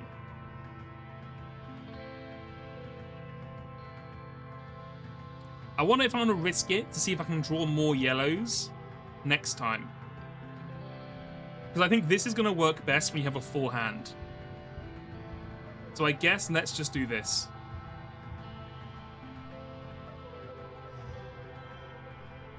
And we're just going to have to go big here. Okay.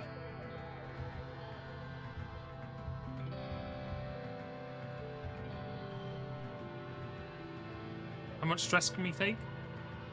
60. Okay. Give me a 10.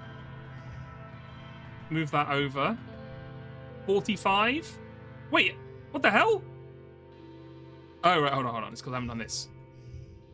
There we go. I was like, why is it less? But it's because we didn't get the things going. All right. Push through. We tank this. Easy. You have the crowd in stitches. People are literally crying with laughter. You win by a larger margin of raucous applause. What he looks... Look how anime he looks in this drawing. That's so funny. They've made, like... I love the fact that everyone draws, like, they have, like, 200 different artists for each card. So you just get some complete changes in, like, how the character looks. 8. Still not as good as the Baking Championship, because the Baking Championship one is 8, but also multicolored. Anyway. Everyone's happy. Everyone's chilling. We're all doing great. What's going on? I don't care. Look, honestly, it probably was Tang. It probably was fucking Tammy, but who cares? She's already made her choice. I'm done. I'm done with romance.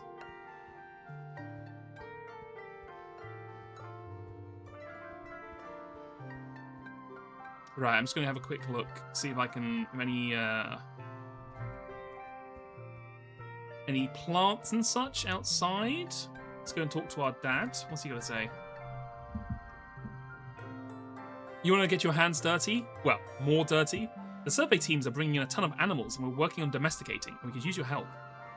You already know your way around a shovel, so I figured you wouldn't mind stopping by sometime and helping your old man with a hand. He says, pointing towards the animal paddocks. Cal is helping out too, so you'll have a friend to work with. And if you happen to be out in the survey teams, keep an eye out for more animals to bring home. Sure thing? Or enslaving animals? No way. Oh shit. A chance to outwoke Cal? The guy who's throwing tomatoes at people for, like, enslaving aliens? Damn. Chance to flex. No, okay. Of course we're going to join it. See you there. Tending animals in geoponics.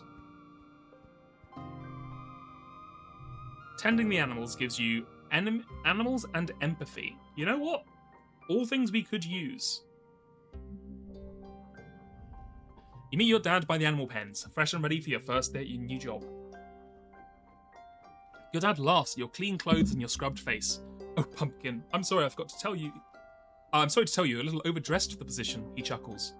You're gonna get dirtier than all heck today. Go on, put on these overalls and let's get to work.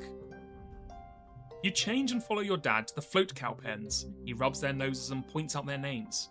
I know they're cute, but these ladies aren't pets, he says. They're livestock. And more than that, they're not really domesticated like our animals back home. They're more like tame. We give all the animals lots of room to roam, and we feed them well.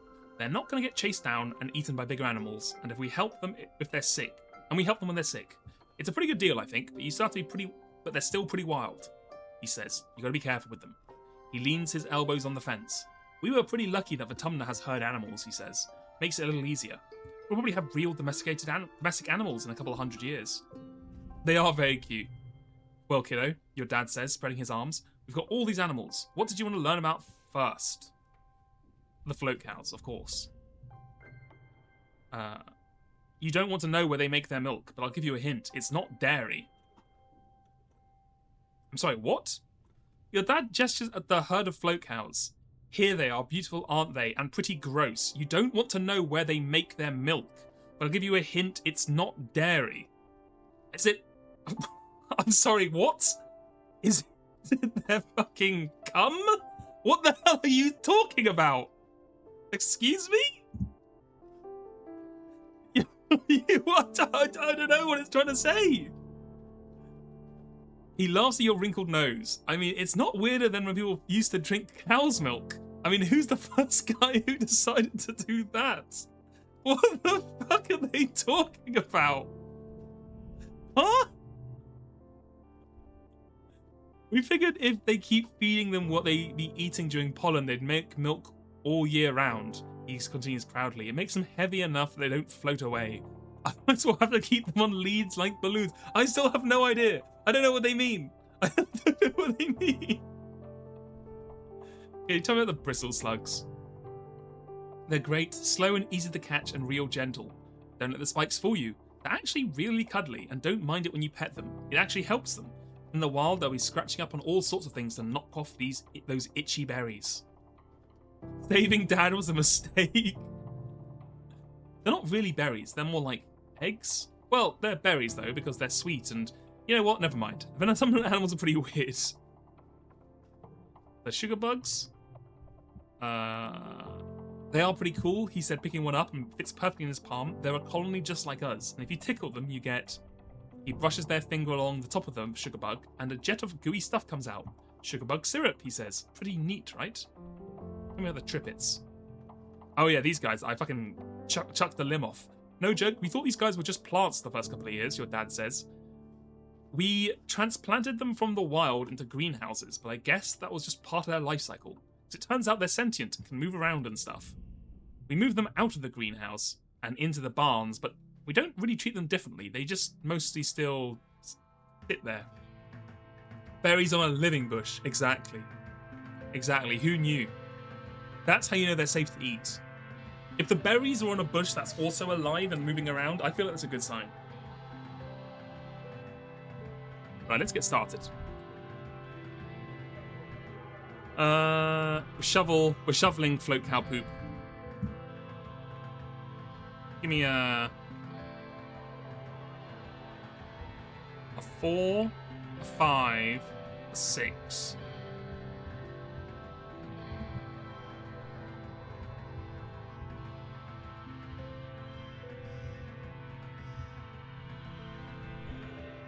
Okay, perfect. +5 animals, +2 empathy. Oh, I need to do more organising, actually. My organising's pretty close to getting done. Okay, I also have some money, so let me go to the spa real quick. It's crazy. I've been to the spa like 10, 11 times at this point, and I feel like my deck is still crazy bloated.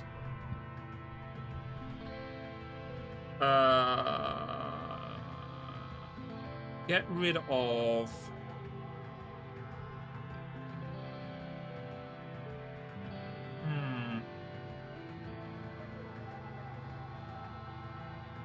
Get rid of this one. I don't think it's doing a lot for us.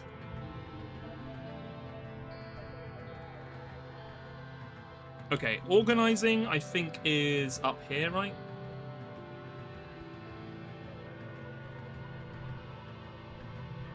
Work in the depot gives organisation and persuasion, both good skills. CSFC. So I talked to Lum, Mars says, and then holds up her hands in defense. Not about the club, okay? I know how to keep a secret. I just wanted to get a closer look at him. You know. Tang smirks.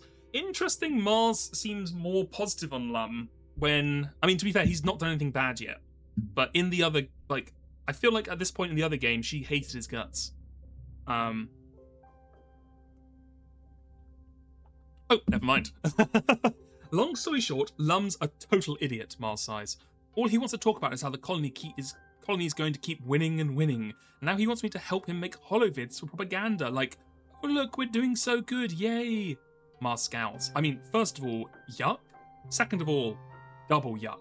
He just wants to sit at his desk all day and pretend like he doesn't see what's going on outside. I can't believe I'm saying this. He's actually worse than Unicon. Mars slumps in her chair and puts her head in her hands. What are we going to do about this planky nullhead? We should overthrow the governor. Mars's eyes went wide. We could. Why not? If we want a better future, we're going to build it ourselves. Oh my god, I'm sending Mars down the fucking French Revolution route. The Student Revolution, whatever it was called. She is going to be beheaded and her head put on a spike. And like 15 years later, they'll do an actual revolution. And they'll be like, this one's in memory of Mars. She's gonna fucking die. I liked Governor Udicott, Cal speaks up for once. She was really thoughtful and nice. Lum is letting people with guns run everything. It does make me uncomfortable, man. Tammy nods her head in agreement. You look at the little FFC pin on your shirt and realise your sleeved childhood club might be turning into a bit of a political organisation. Oh my god. We're becoming a fucking... This is... We're becoming a conspiracy club. Oh shit. Okay. +2 and from gem cards. Huge. Yeah. It's gonna be really sad when Mars is horrifically killed in a terrible accident, but, you know. What can you do?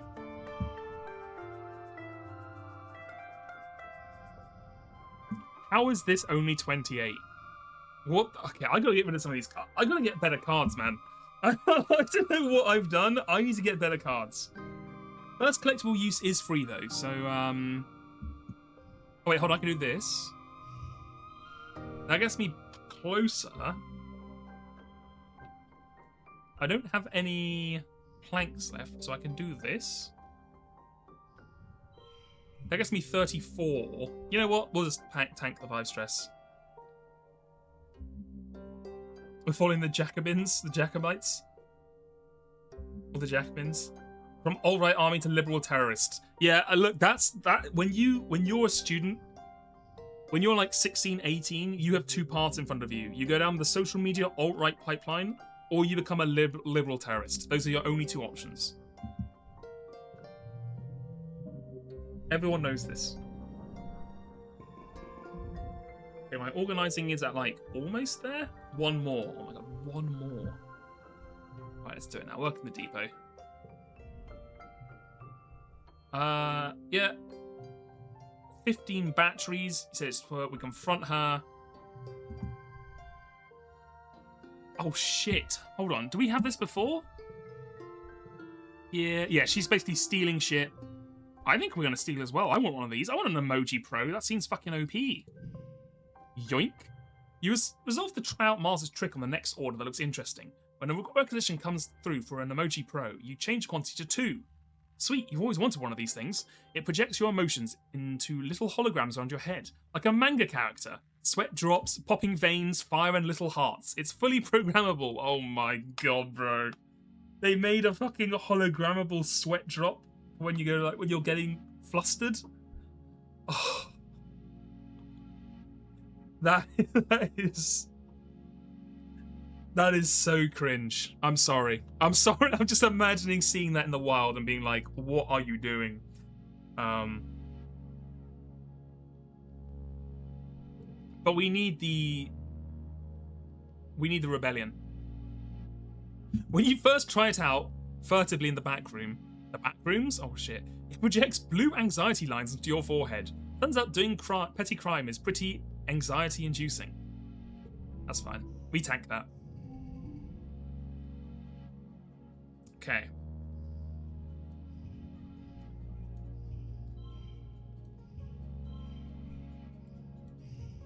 Eight.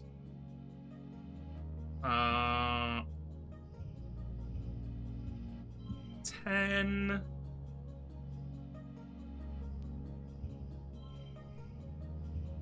31, 29, okay. I mean, this is a real just fucking hodgepodge of everything, isn't it? First collectible use is free, so let's go ahead and do that. Beautiful. We scraped on through once again. Okay, our organizing is up. I think second organizing is another backpack slot, I'm hoping. Another equipment slot. Oh, draw an extra card. Okay, you know what? That's pretty good as well. I can't complain. Okay, how's everyone doing? Excuse me. Oh, I see a fruit. I see a fruit. Yeah, I'm wondering where this is going now, because if we don't touch the aliens at all, and we kind of just keep people alive for the, like, how you doing, Nomi? We've kept people alive. Like, where does the colony go? Does the colony just survive? And the aliens just kind of give up? Hum.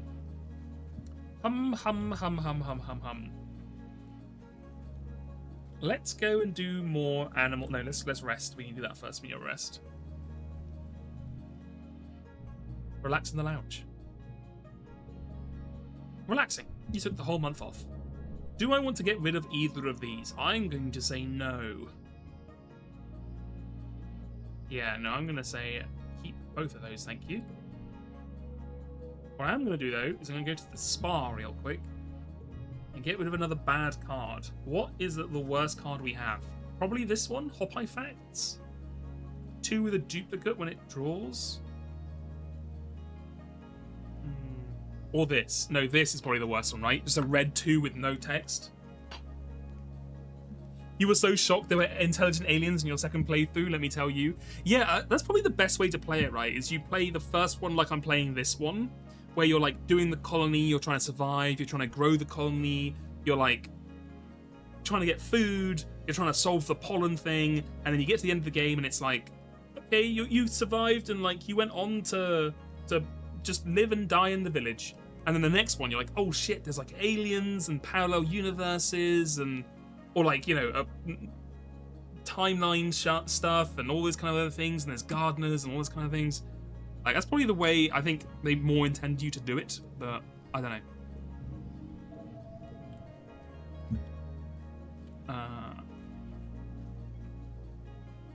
Let's go ahead and get our animals up. But to be fair, a lot of the things I'm doing now, I couldn't have done without a first run. Like, I couldn't have saved the dad, I couldn't have saved the mum. Syrup? Sugarbug syrup is sweet like condensed milk, but it also has a high protein content. Oh, mate, social media's gonna love this. The sugarbugs grow so well in captivity, then you have more than enough of the stuff. The kitchens start frying the excess syrup, condensing it until it becomes a sort of scrambly egg texture. It's still pretty sweet, but the heat deepens the flavour and makes it more savoury. The other colonists can't get enough of it. Sugarbugs are in high demand. Okay. 8, 9. Oh shit, look at that combo. Huge. And then a 6, 3, and a 6. Boom.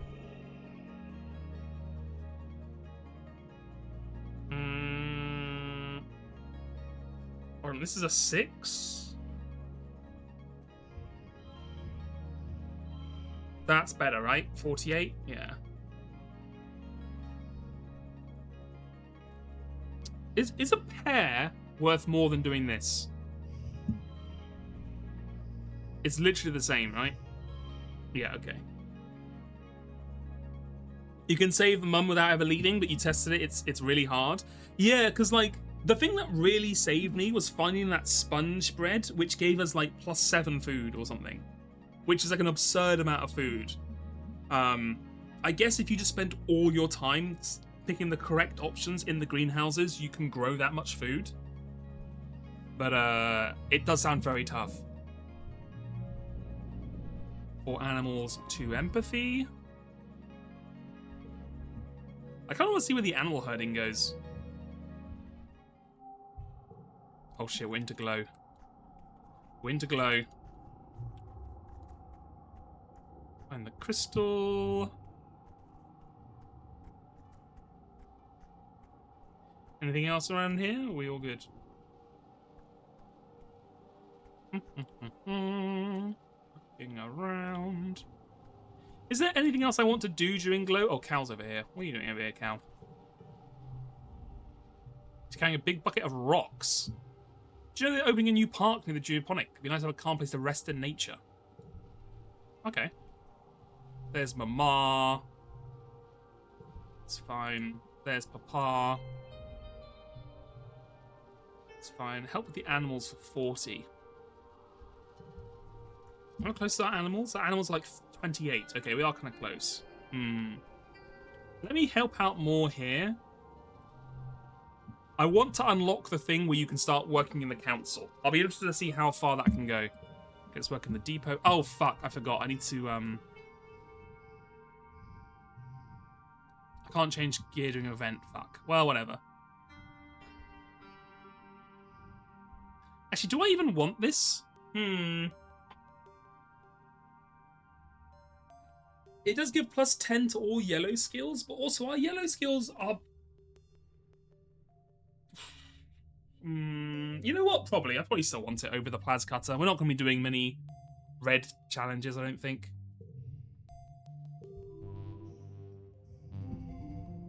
Okay. No gem cards, unfortunately. But anyway, 9, 6, 5, 5, 4. Beautiful. Beautiful. Give me some more organization, some more persuasion.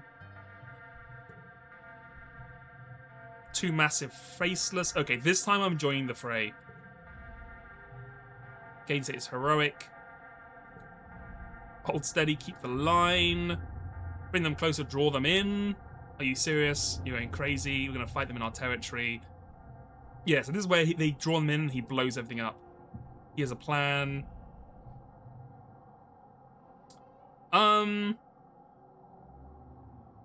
We want to stay out of the way, I'm pretty sure. Because he's about to blow up the whole fucking thing. I don't want to get in there and get my arm blown off. We're staying out of the way.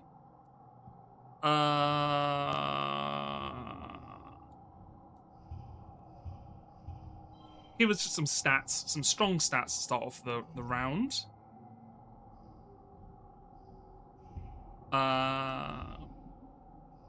These are not very good cards. I want a redo. Thank you. Oh, fuck. They only redrew that part? Huh? Oh, my God. Whatever. Fuck you all. 2, 3, 5, 7. Sure. I mean, at least we get some gem skills. Okay. 5,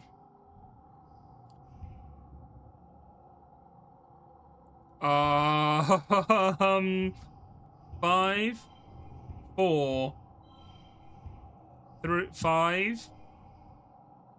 Oh, it's the gem card. Beautiful. 1, 31.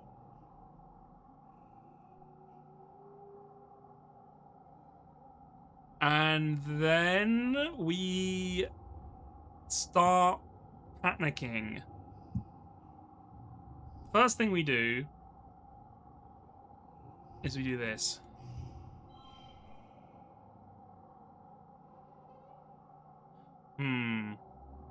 Also, I do notice we get +3 to pairs. So making pairs is big here. What if I do this? Well, that's 35 immediately. Then what if I do this? And then I do this. That's 42. And then we just tank the rest of the stress. Boom.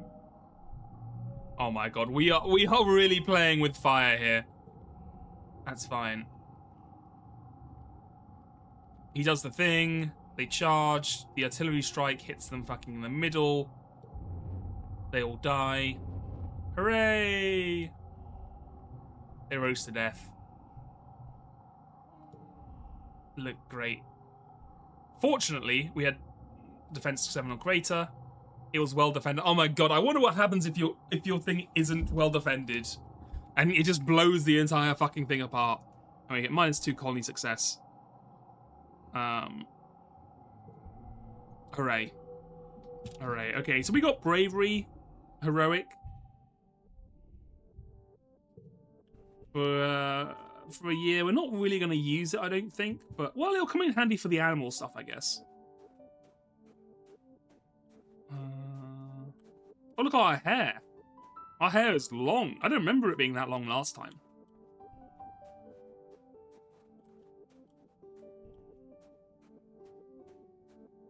Okay. Where is Tammy? Rex. Should we take our own shirt off in solidarity? Fuck it. Heck yeah. Good to know I'm not the only one suffering here. We're not all like the superhuman never sweats cow. Sometimes you gotta relax and let it all hang out. Okay, Rex, don't let it all hang out, okay, buddy? The shirt off I can understand, but please don't let it all hang out. There are kids around here. Sounds like it sucked. Good. Tammy, how you going? You walk past Cal in the main courtyard as you approach the lounge. You give a jaunty wave. Moments later, Tammy appears at the door looking rumpled and red-faced. Oh my god, I'm just coming here to say hello and I just catch them fucking banging in front of me.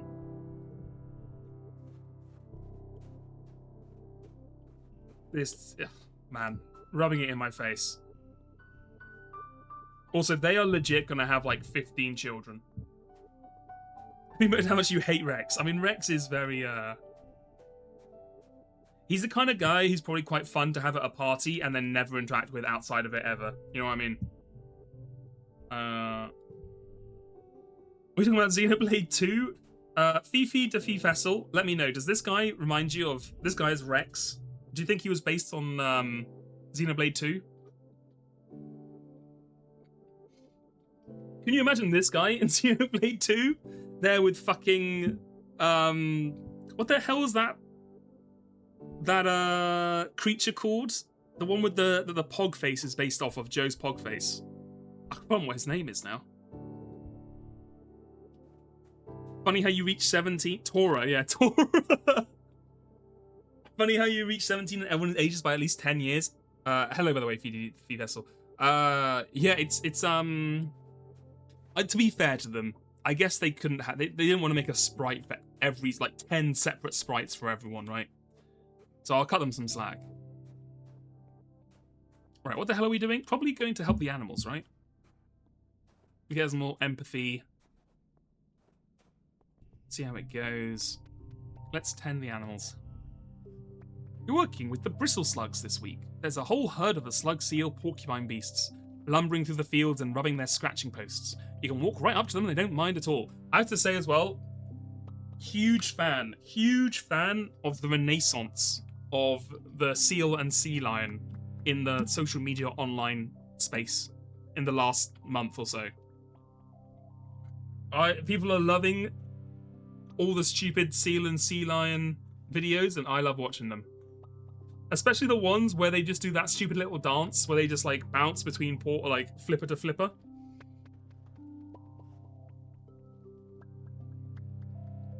A flying video, you got Ghost in the Shell to watch? Oh, enjoy. Ghost in the Shell. The movie or the anime?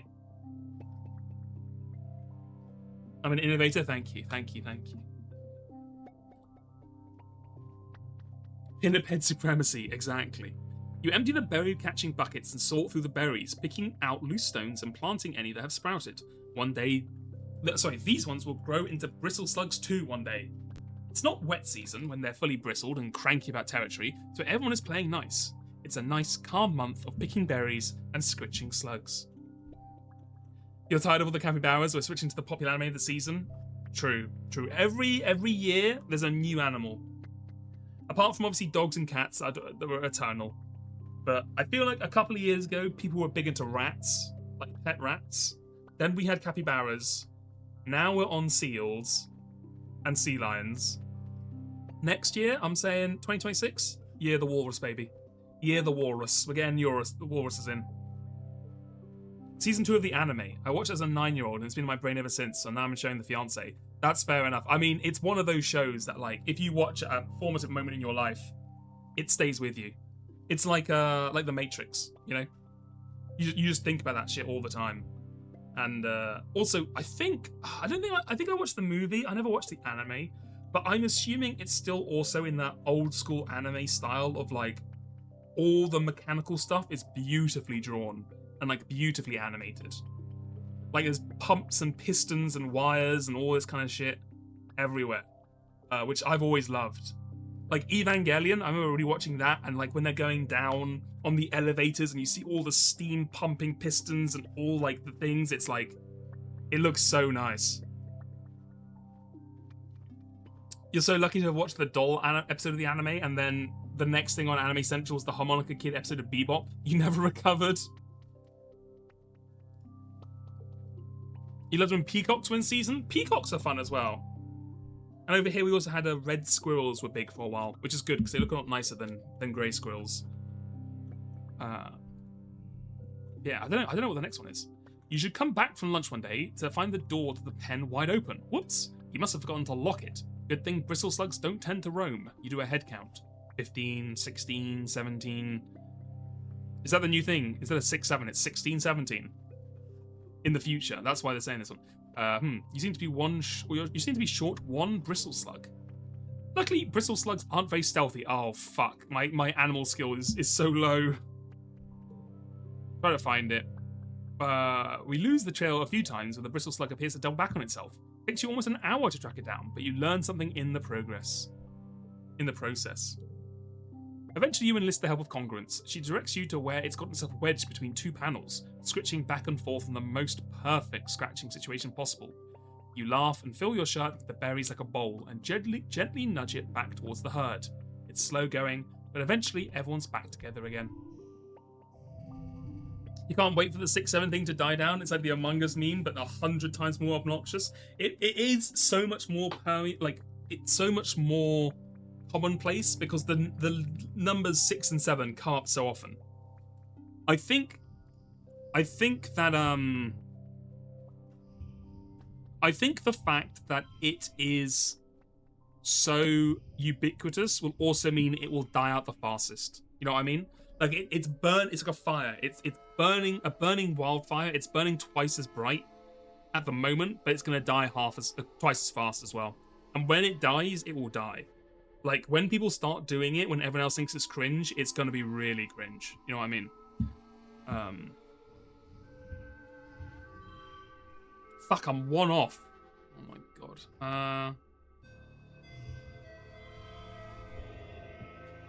There you go.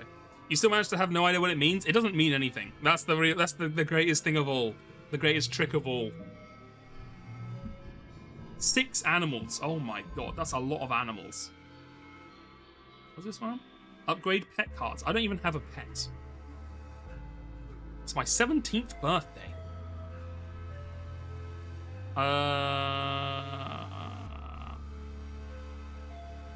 We can party. Yes. +5 loyalty. Fuck. Mars. Oh my god, these two. Jesus Christ. And then Tangent in a fucking lab coat. Can you... Oh. Tangent, what the fuck are you wearing? You've got your lab coat, and you've got, like...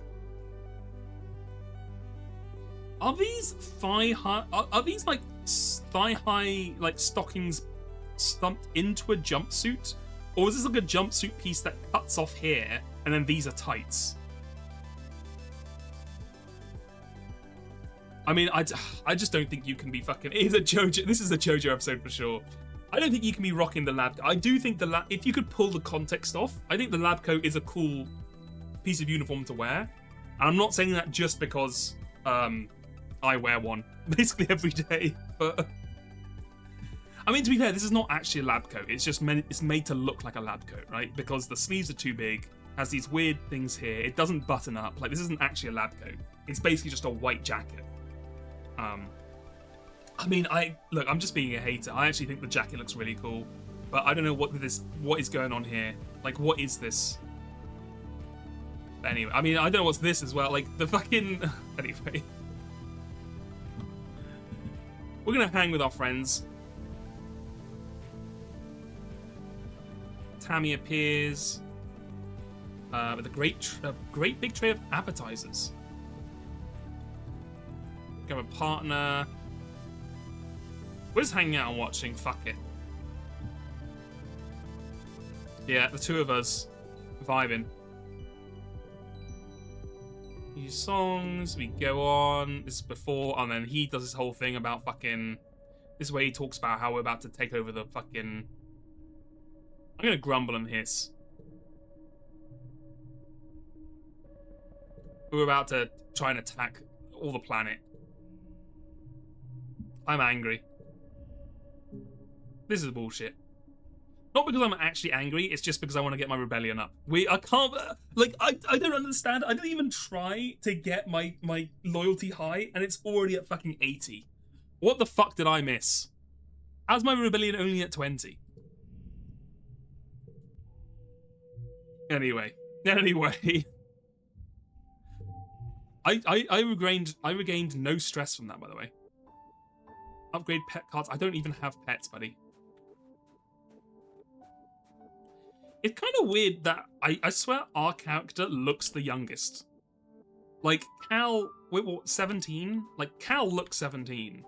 Everyone else seems to look 17. I feel like we look like we're, like, 14. Alright, let's see what Tammy's doing. Happy birthday. Thank you. You know what? I will share it with you. Oh, you brought your own. Ah, ha, ha, ha, ha, ha. Classic. I don't know how to get the rebellion run unless I literally just go like, fuck you to everyone. And just be an asshole. I need to get my reasoning up. My reasoning needs to go up. Let me rest. Can we relax out here, actually? We haven't done this one yet.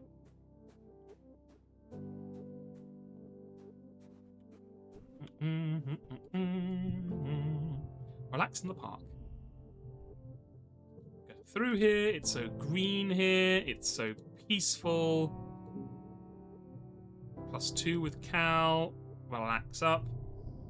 Get rid of this. Yeah, get rid of that shit for sure. 100%. Yeah, a rebellion route where you like. So the hard part I need to work out is how to hard switch to rebellion route once the people arrive. Because I think you need to be loyal to get a lot of the stuff done in the first half of the game. For the second half of the game, I think you use a hard switch to being rebellious. I don't know how to fully approach that.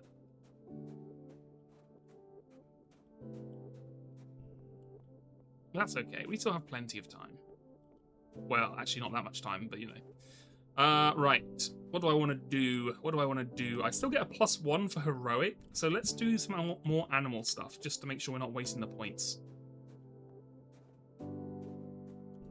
Let's go ahead and tend some animals. An unusual face greets you as you enter the barn. Tangent looks terribly out of place here, crisp, white, and clean in among all the mud and excrement. She's clearly hesitant to take even a step further in and winces when you wheel up to her with your wheelbarrow of muck destined for the compost heap. Well, Retta, I've come to see what good work you've done here, she says. Really good work. I can see that. A bristle slug lows from its pen and Tang clears her throat. It's too bad most of the Vitumnian animals are so violent, she says, lowering her voice. She nods approvingly to the bristle slug pen. If only they could all be tamed like this. You say nothing. You lean on your wheelbarrow and wait for Tang to say what she came to say. I'm here on behalf of Chief Engineer Instance, she continues.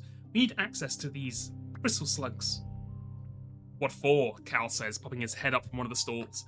It better not be for one of those weird experiments. Any of your crazy experiments. Oops. Hello? For your information, it is for experiments, Tang reports. Important ones too. More important than whatever you're doing. We need living Vitumnian creatures to incubate a new antivenom, she says. I need samples. Skin, hair, blood, flesh, eggs, teeth. Cal throws his rake to the ground. What? He exclaims. No way. I'm not letting you take their teeth. What is wrong with you? Tang rolls her eyes. Oh, like you can't just breed more, she says, or capture them. There's a whole planet full of animals out there, isn't there? She turns to you. Loretta, come on. If we develop a new antivenom, it'll help keep our explorers safe. I'll even name it after you, or him, whatever. She sticks her tongue out at Cal, who just scowls. Testing on animals. What a card.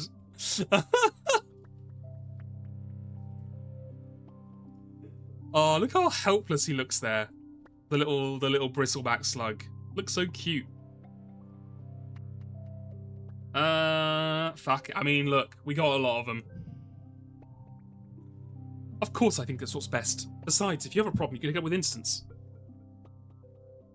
Cal tries to protest more, but she sweeps past both of you if we get a word in. You get the distinct impression her heels would click if not for the mud. Cal looks uncomfortable. That was weird, right? He says. Your dad hasn't said anything about the animal testing. It just really doesn't feel right. Oh, go home and cry to your girlfriend, Cal. Thrust 3 bonus the pairs. Okay, let's roll. 8. I got a lot of these gem, like, +2 to cards with gems deal going on here.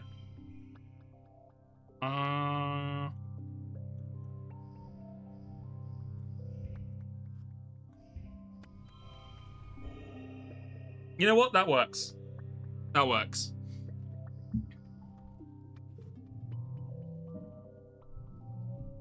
Okay, +5 animals, +2 empathy. God, my MP is so... I need to do 5 empathy. Is there really not a... There's not an empathy-specific skill I can do? I feel like there's not. Maybe I missed one, but... Oh, what's going on over here? What's going on? Just think about, well... He trails and scuffs and screams. I guess it's not like you can get me in trouble now, so yeah, I used to have a pet. She was a little pink caterpillar. I called her Socks. Oh, yeah! Like, what happened? Like... Are you meant to be able to do something with them before? Like, I don't remember them ever finishing that storyline. It just kind of disappears. Maybe I didn't spend enough time in the animal barn. Alright, I need to get my reasoning up to 30. Let's do one more of these. Work in the depot. That doesn't help with the reasoning. God damn it. Let me do some engineering, I guess.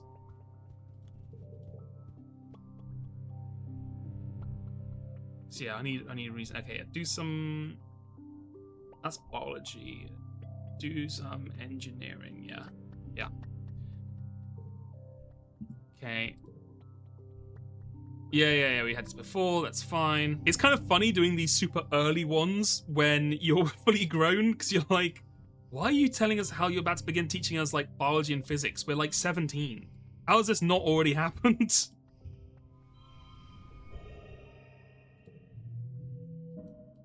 Beautiful. My reasoning is still too low. Oh, no, it's perfect. It's perfect. It's perfect. Good.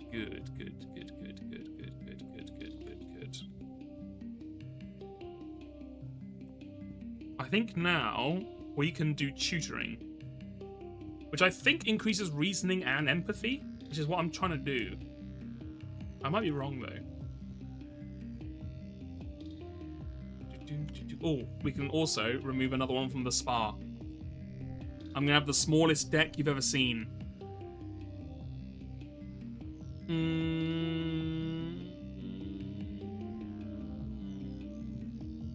Get rid of learning about Earth.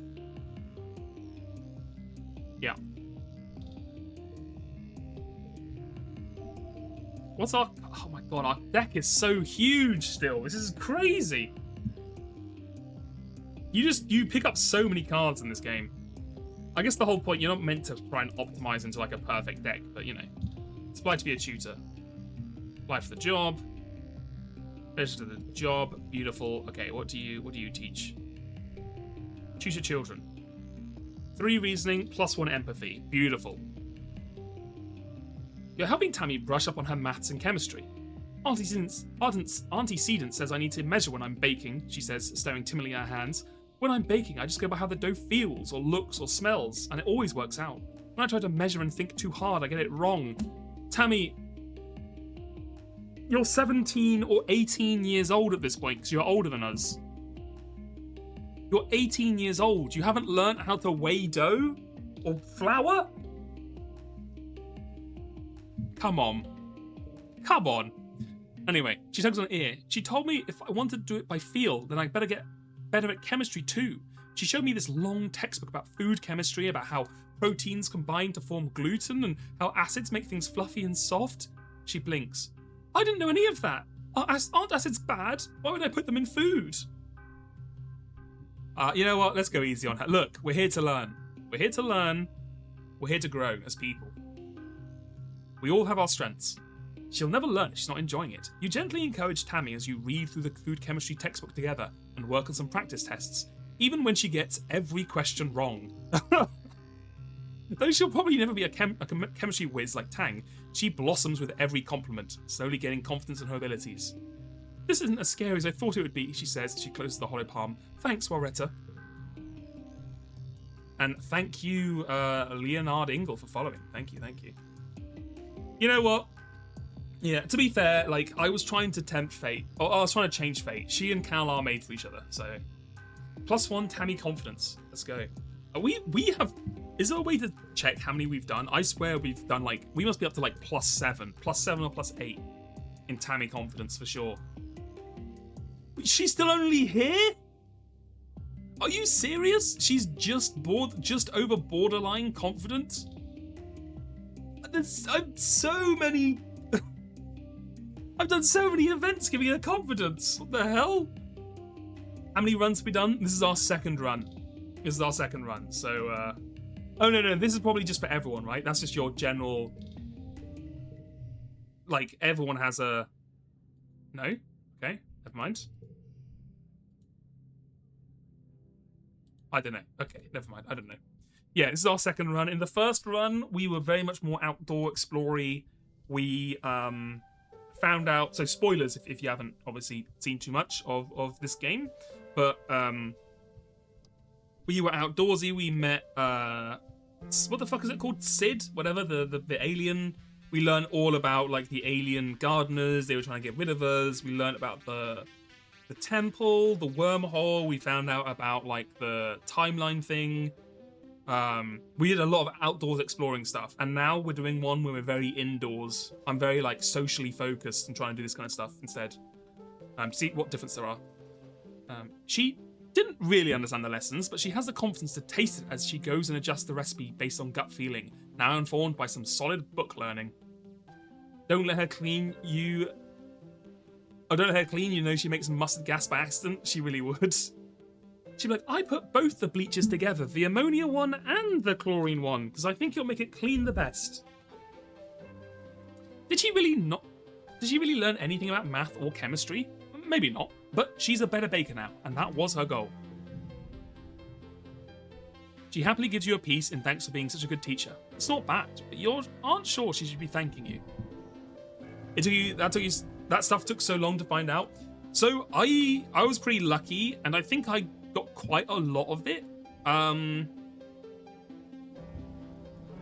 Quite a lot of it on the first try, but I did need chat's help for the very last thing.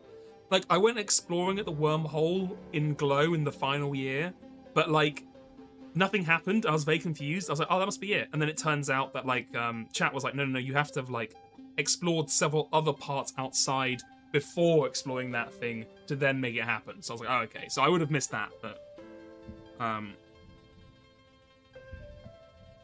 apart from that, it was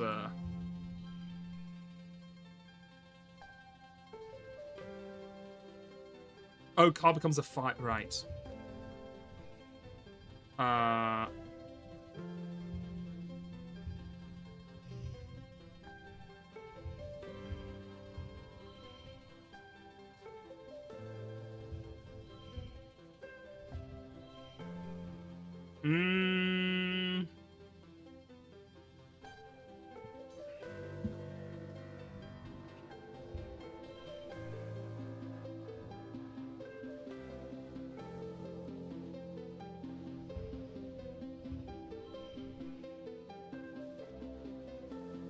I think we just get our one consumable uses free and just tank it like that.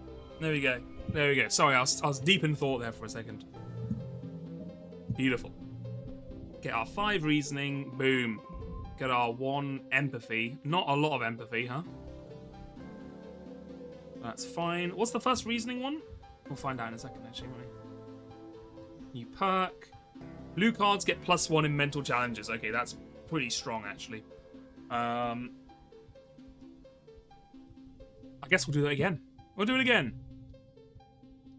Because Medbay does give you 3 biology and 3 empathy, but we don't need the biology. I'd just be getting the 3 empathy. Keep tutoring children. You go on expeditions. What do you want? I think we need to bring some Hop-Eye eggs. I'll keep an eye out for them. Get to work. I don't think we're ever going to get them, because we don't go outside anymore. But, you know, you never know. We have 5. Give me a...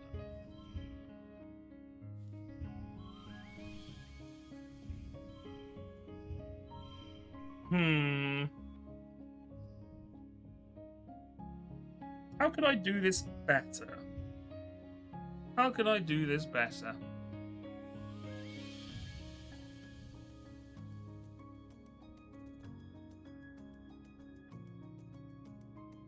Maybe we just tank the stress here. I don't know if there's much I can do to swap this round.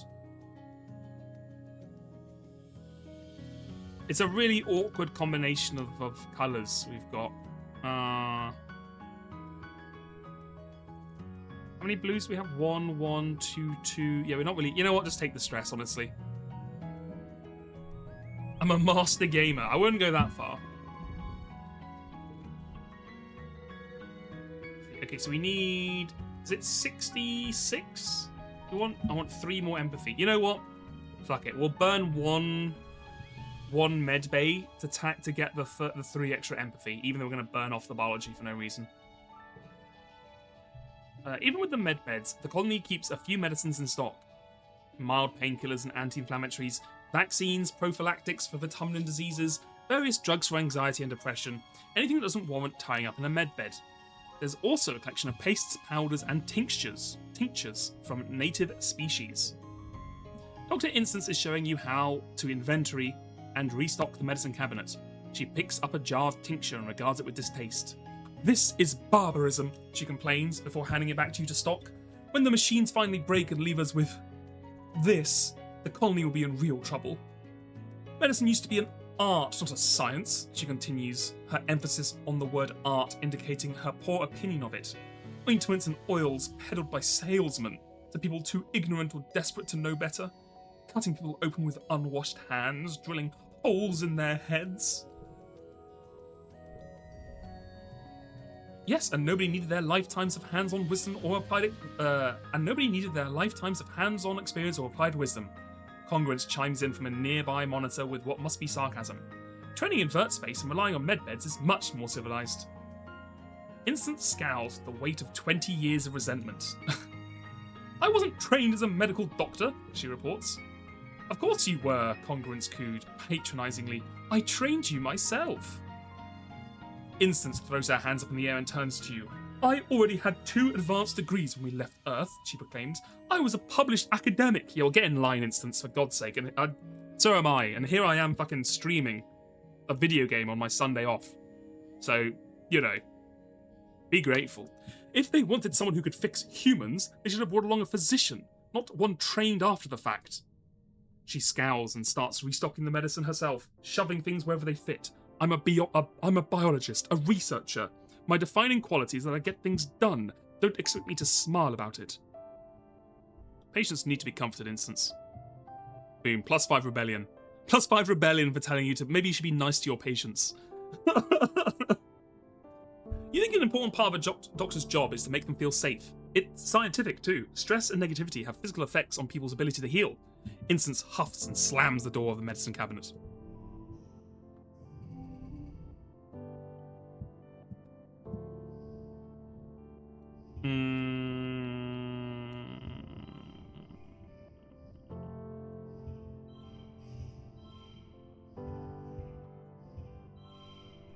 god. These are some bad cards, huh?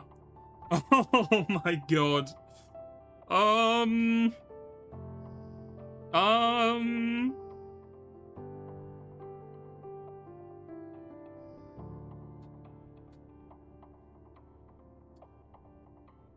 We can do this. Why the fuck did that make that a 7? Oh, fuck. Okay, fuck it. Make that a 7 as well, and then we just tank the stress. Beautiful. Give him my empathy. This year's Vertumnia is ushered in. Oh, fuck. This is not a good year for Vertumnia. I can't... No. I have 100 stress. I can't gimmick it. I can't cheese it. Anyway, so she keeps fucking yapping. Whatever. This is the last year the festival contest will be held. Whatever. Oh yeah, fuck it though. This war will use our economy's resources at tremendous rate. What the fuck is this? We're really gonna knock your socks off. The colony has its first pregnancy. The crowd murmurs in excitement and Lum beckons Tammy to join him. Everyone give a round of applause for her Spartamine here, Vertumna's first mother. Tammy is beet red, all the way to the tips of her ears, but she dutifully does a little twirl so Lum can show her off. Look at her, she explains. So vibrant, so healthy, just like our young colony. We're so proud of you, Tammy. Your child is going to join the ranks of the greatest species the universe has ever seen. Lum pumps his fists up in the air. Humans! Humans! Humans! Let me hear you, Vertumna. Tammy is pregnant? Hold on that phone. OMG, is it really true? Mars asks immediately, taking Tammy by the hands. Yes, Tammy exclaims. The secret is bursting out of her. I'm finally going to be a mummy, just like Aunt Anne. You take a good look at Tammy. You haven't seen a pregnant person in years. Not since you landed, at least. Aren't they supposed to glow? Tammy look... What, you thought they literally glowed? Like a fucking... Like a nightlight? Anyway, this is what happens when you give sex ed at 16. Tammy looked radiant with pride and excitement. Looking more closely, you realise that her dress is starting to curve out around her belly. Every baby born to the colony, even you and your friends, is a complex arrangement of inherited, donated, and altered genes, and sometimes not even related to their parents. If the council let Tammy have a baby, does that mean there will be more soon? Will they expect you to have a baby? Cal runs over to where he was standing with his family and sweeps Tammy in a big hug, twirling her around. I'm so proud of you, he exclaims, then rests his hand gently on her belly. Sorry, too much spin? You okay, little Hop-Eye? They look at each other adoringly. Makes me fucking sick. What does everyone think about the war in nature? I think it's stupid. I agree. What do we choose? What do we want to do the last? You know what? Let's go out with a bang. We're doing our fucking talent show again. We live by the talent show, we die by the talent show. +5 loyalty. God's sake, whatever. Complaining how hot they look. You see the reason for the outfit when Mars takes the stage and launches a total showstopper, using holograms to digitally change her clothes as she belts out an incredible aria. When the song is done, honest-to-goodness pyrotechnics blast off all around her. The colony goes wild for it. How do you follow that? Rex gives it his best try, performing something between gymnastics and martial arts, throwing himself in impressive rolls and flips set to the music. Mars gives you a wink as you prepare on stage. Break a leg, Warretta.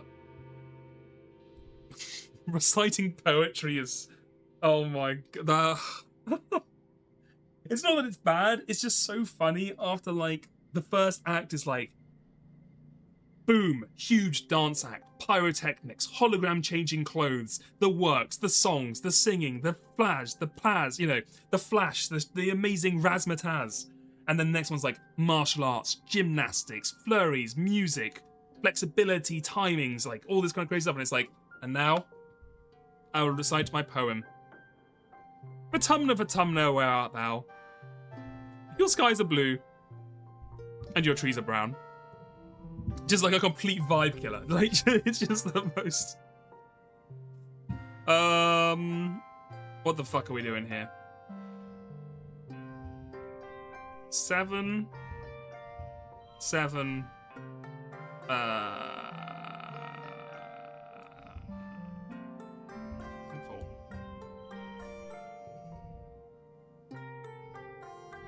We are for sure not winning this, by the way. 6. This is useless here. Fuck. Okay, let's use a...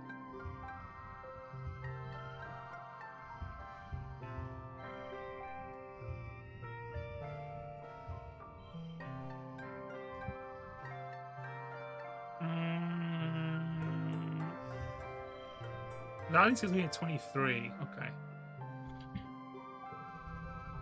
Okay, we need to get a fucking 57, huh?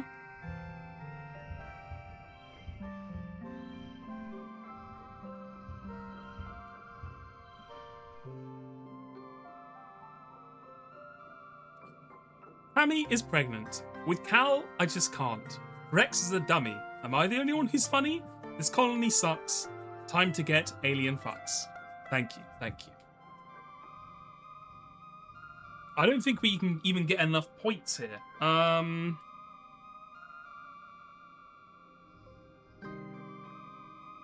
I think we're just kind of screwed. I'm just giving up. I don't think we can do anything. I'm just gonna tank the thing. Better luck next time. Well, I guess not. That's so funny. Anyway, whatever. We didn't need it anyway. New perk. Choose from 3 cards when relaxing. Oh, shit. Huge. Tammy, I heard you're pregnant now. Tammy is sweeping the front stoop of the lounge, humming a little song to herself. As you approach, you see her stand up straighter and rub her back. Now that you know, it's clear she's pregnant. You wonder how you didn't catch on before, Vitumlia. It's still mind-blowing that she's going to have a baby, the first child born from somewhere that was themselves born in space. It's hard to believe she's only 1 year older than you. Little Tammy, who cries when toys break and is scared to leave the walls. She's going to be a mom. Who's my favourite so far?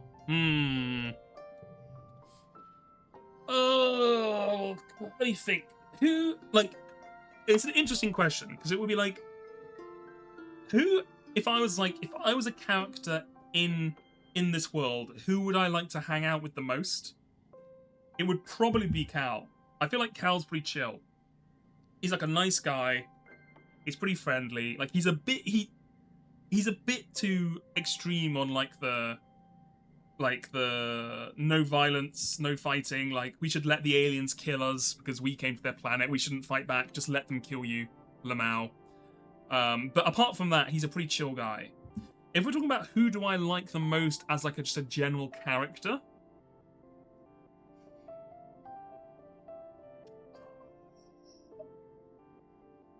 that's a tough one. I like Tangent. I think Tangent is a really interesting character. Like, she has this whole issue with, like, she's always trying to do her best, but she's really harsh on herself. And she doesn't understand, like, empathy or, like, ways to do things. I think Anemone is interesting because she's, like, a really friendly character. And then, you know, her brother dies, and then she goes down, like, this right-wing pipeline. I think that's quite interesting. Mars is kind of interesting. I just feel like she's just, like... I don't know, it's just like, she's kind of like the popular kid, right? She's like the friendly, popular kid, but most people don't actually like her. So I think like, she could be quite interesting, but I don't think there's enough there to fill it out. This is pretty cool. He's just like your kind of like, loves nature, loner kind of guy. I think this could be really interesting if I learnt more. If he actually is the one who blew a hole in the wall towards the end of the alien invasion in the last run, and you find out that's because he's like sided with the aliens, I think that's really interesting. But I didn't know much about that. Like, but from what I've seen, this is pretty cool. But you don't know too much about him. I mean, I didn't try and pursue him, so that also would help. But yeah, from the people who we don't like deal with a lot.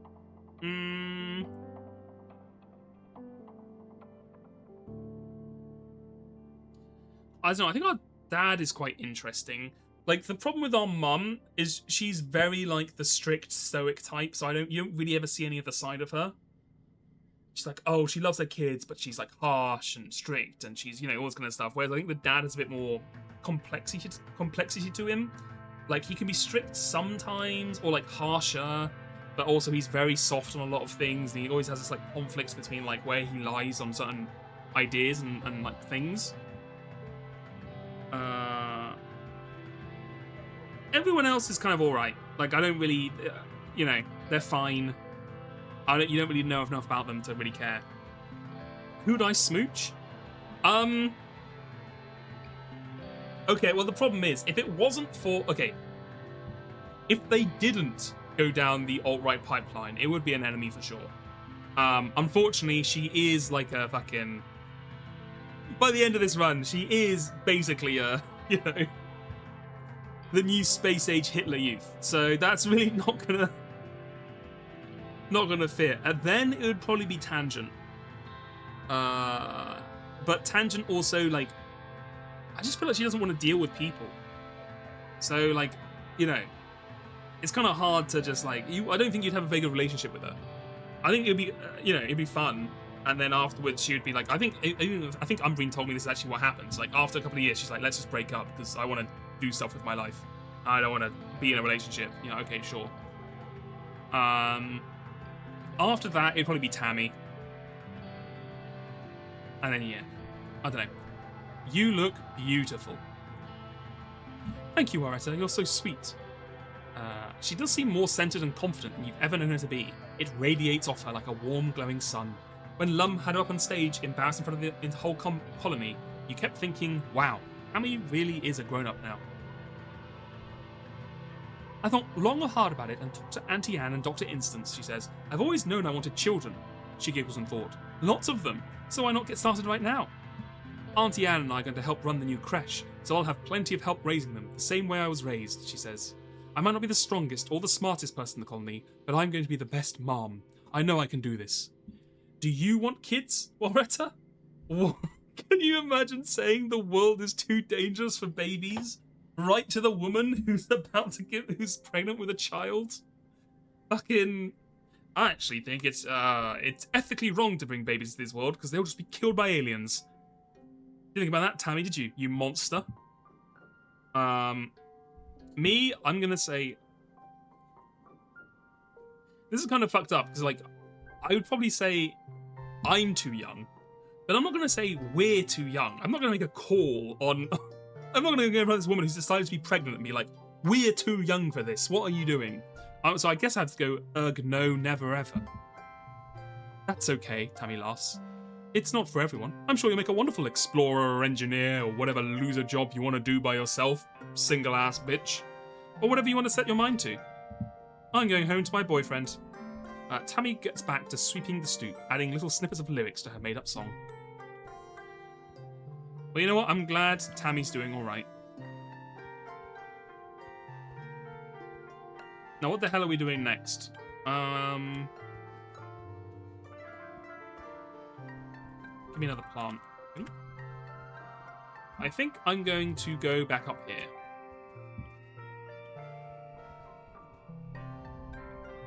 Oh, we can get into a debate. That's debatable. A 5-cost yellow, or 5-power yellow. I don't really... You know what? Let's not do that. I don't need any more 5 yellows. We've got enough. We got enough of those, thank you. Okay, let's work in the depot.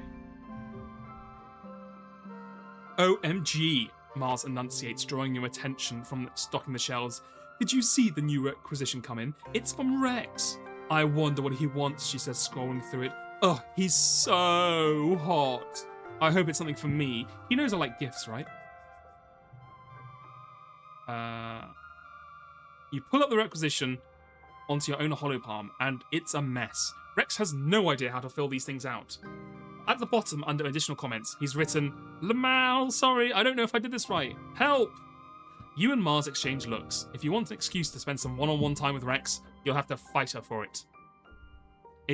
Mars, it's never been more yours.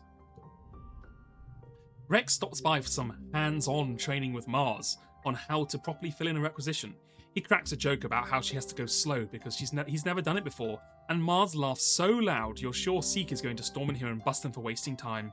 It takes them half an hour to fill out a form that usually takes you 5 minutes. Meanwhile, you have to stock the rest of the depot yourself. Ugh.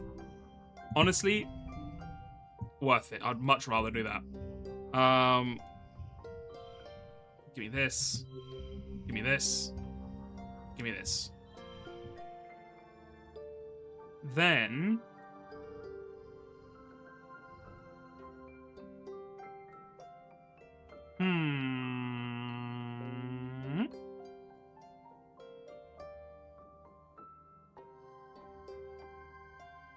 What am I doing here? What am I doing here? This is not even what I want to do, actually.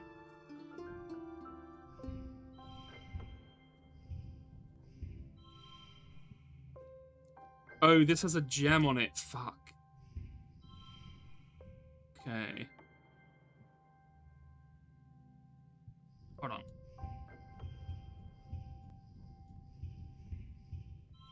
That at least gets me +1. And then... give me... whatever. Just give me a +2. We'll just take the hit. There we go. Beautiful. It's kind of funny that this is the 2 routes in a row of everyone coupling up except the MC. This is what I'm saying here tonight. I feel this game has been... it's been designed to stop me from getting into any kind of relationship I want to get into. It's fucked up. Organizing +2, persuasion, +10 kudos. Okay, good. Good.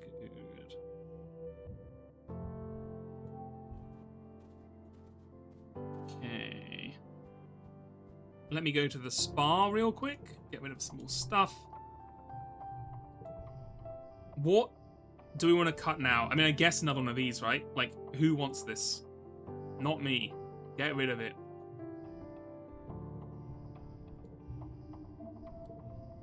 Beautiful.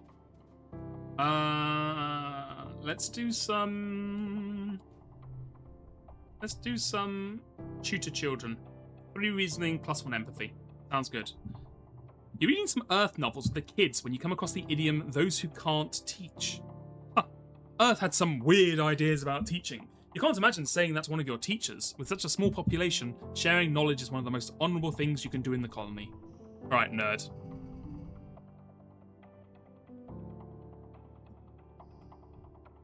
Give me a 10. Give me a 6. A 6. A 4. And then a 4.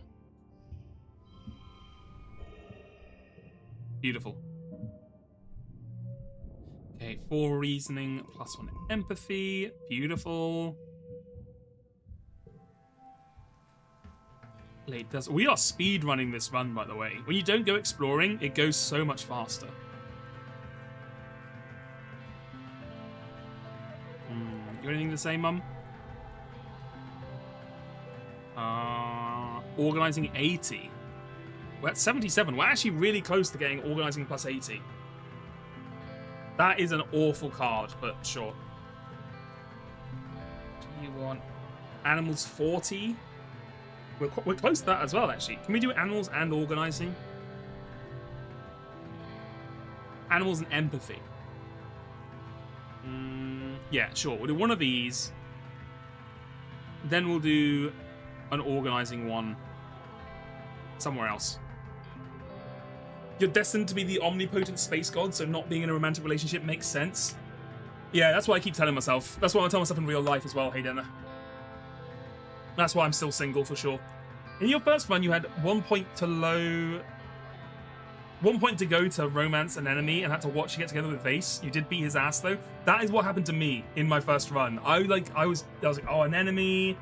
It's great. She's really fun.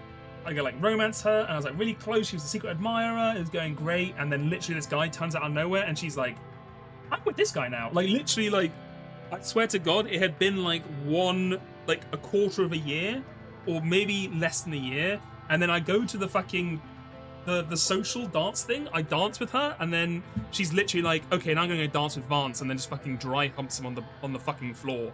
I'm like, where did this come from? What the fuck? Cal teaches you the super ultra classified special whistles he uses to call the float cows to him when it's time for feeding. He even has special personalized whistles for each individual cow, but you're not entirely convinced they know their own names yet. It is still pretty impressive. It sure beats yelling for them.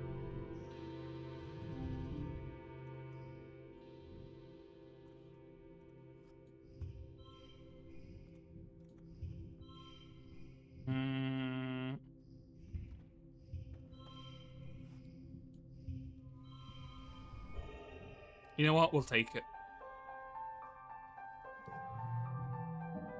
We'll take it. It's crazy, even when we didn't get a good hand, that Dad's Love card goes huge. Okay, oh, we've got the sexy, the dark, sexy portrait. Let's talk to our dad, get the animals in. Let's give us 4. Sure, that's good enough. There you go. +1. We've had that one before. That's fine. Right, I need to get 1 organizing. Saving your dad because you love him? No. It's all about the cards. It's all about the reciprocal, you know, give and take of the situation. Only ever help other people if they give you something in return. That's the story of Teenage Exocolonist. This is the one about the construction thing. No, I don't want to hang out with you. I got a job to do. Sorry, buddy. Work in the depot. Okay. You.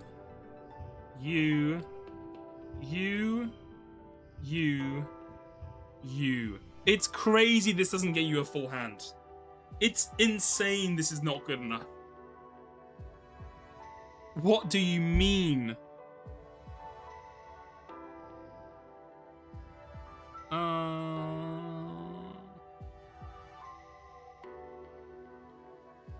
I guess? 80. God, what can I even do here? I could double yellow. That feels like a huge waste, though.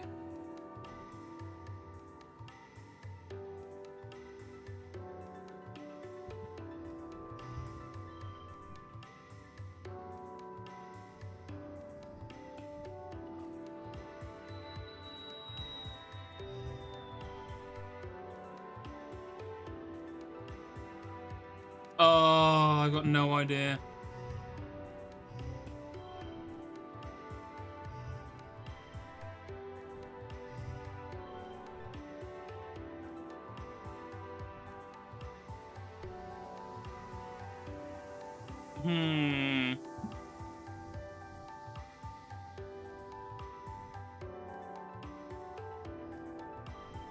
That's 37.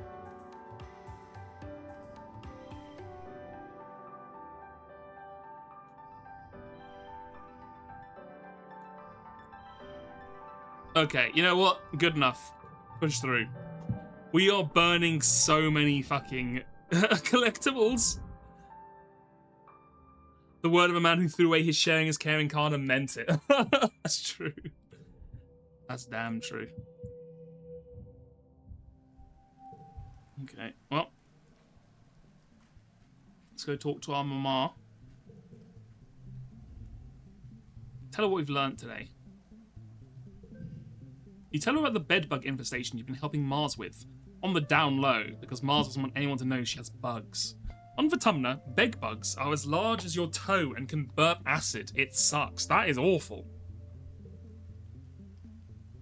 You had to pull out everything from her room and take it down to laundry or incineration, and then get in there and scrub down every corner of her room while Mars squealed every time she saw a bug. It was a whole day clean, but by the end, Mars's room was sparkling and everything was put back together even better than it had been before. Good job, kiddo, your mum says. I remember bedbugs back on Earth. Never thought I'd miss them. But Tumna has it way worse. +2 organizing. Beautiful. Right. Let's quickly visit the spa, as always.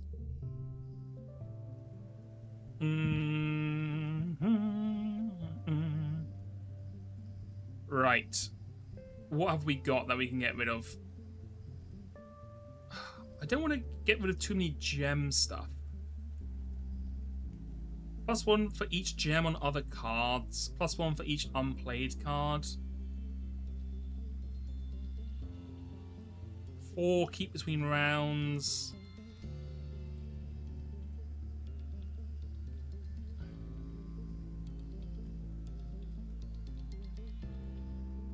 We've got too many of these 3s, I think. Let's cut out. I'm going to cut out harvesting mushwood. Get rid of it. Get it out of here. Yeah.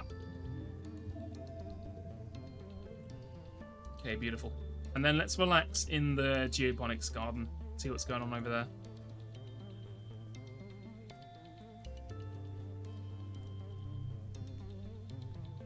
Relax the park. Your mum is tending her garden as you relax nearby. You're both happy to leave each other alone, but you can hear her muttering to herself as she pulls weeds. Every day, she grumbles. You think I was never here at all with how some of these weeds grow? I thought that bringing only nice plants would mean we wouldn't have so many weeds, but these Vertumnum plants, they're unstoppable. She pulls hard on one weed, which turns out to be a huge creeping vine, and yanks out a few flowers. Oh, I just want one place on this planet that's ours. Let's help her pull weeds. You get down there and help your mum pull... Fuck. The worst option. Help your mum pull weeds at the better part of an afternoon. It's surprisingly hard work. By the end, your back and shoulders are aching and the palms of your hands are on fire. Your mum dumps a huge armful of weeds into the wheelbarrow. These go all the way to the edge of the colony, she says wearily.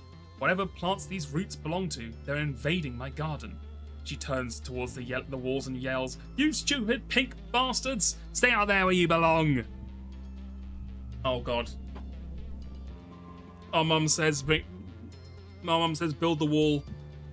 You hate to see it.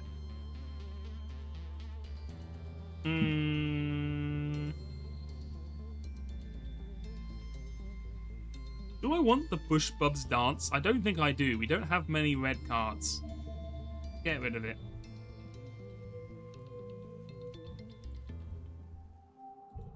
Okay, we're into glow.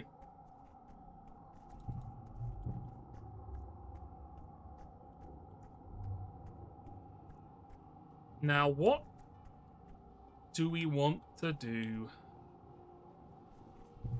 just before the end of glow, huh?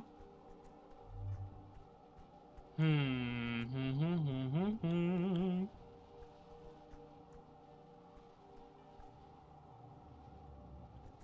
want more reasoning. So I think we're going to keep doing this. I think we're going to keep tutoring children.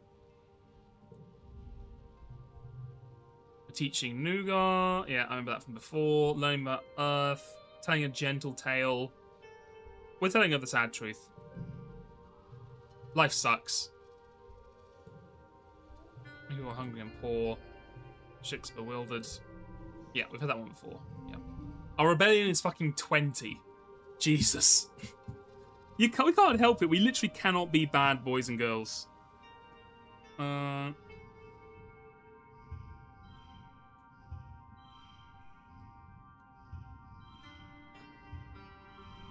Okay, we made it 42. Beautiful.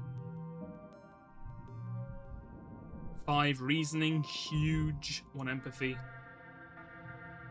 We are not joining the colony defense. We don't have enough bravery. We're going to go and hide in the quarters. Governor Lum is so confident in the colony's defense these days there aren't even designated emergency shelters, so your room is the safest place to be. You post up in bed and scroll through Congruence's media library, intending to wait out the attack here. You wait a long time. The sound of fighting doesn't cease for hours, long past dinner time and well into the evening, then even past the usual changing of the guard. From your window, you can see plas rifle fire atop the walls and the steady pew-pew of the laser turrets, bright flashes fighting back the gloom of glow. You want to stay up, but eventually get so late you force yourself to sleep. After a fretful rest, you wake to the realization the colony is still under attack. In the perpetual twilight of glow, it's hard to tell the time, but your growling stomach knows it's well past breakfast, and you missed dinner last night. While you're deciding what to do, your hollow palm chimes with a priority video announcement. Governor Lern appears in your hollow palm, looking surprisingly well-groomed. Good morning, Vertumna, he says with a calm smile. As you may know, the colony is still engaged in battle against the alien threat. The walls are holding strong, and our soldiers keep mowing those Xenos down, but there's no signs of it stopping yet. All non-combat personnel continue to shelter in the place while our brave soldiers defend the colony. Non-essential work is suspended. Meals and other supplies will be brought door to door. He clenches his fist. Stay strong, Vertumna. We'll weather this siege together. He signs off. The colony's social media lights up with conversation. Mars and Nomi are excited to skip work and watch the holovids. That's a fucking mood. Tangent is frustrated she can't go to the lab and concerned for her experiments. Cal's worried about the fields. Only Vase and Anemone are silent, probably because they're still out there fighting. In the permanent dusk of glow, the day seems to drag on forever. Again, you force yourself to sleep, and the sound of gunfire drifting through your windows. When you wake the next morning, you realise you can't stomach another day of being cooped up in your room. Your anxiety has congealed into boredom. Anemone and Vase are either fighting or sleeping, and you haven't heard from Dis in days. You bet your other friends will appreciate a visit, though.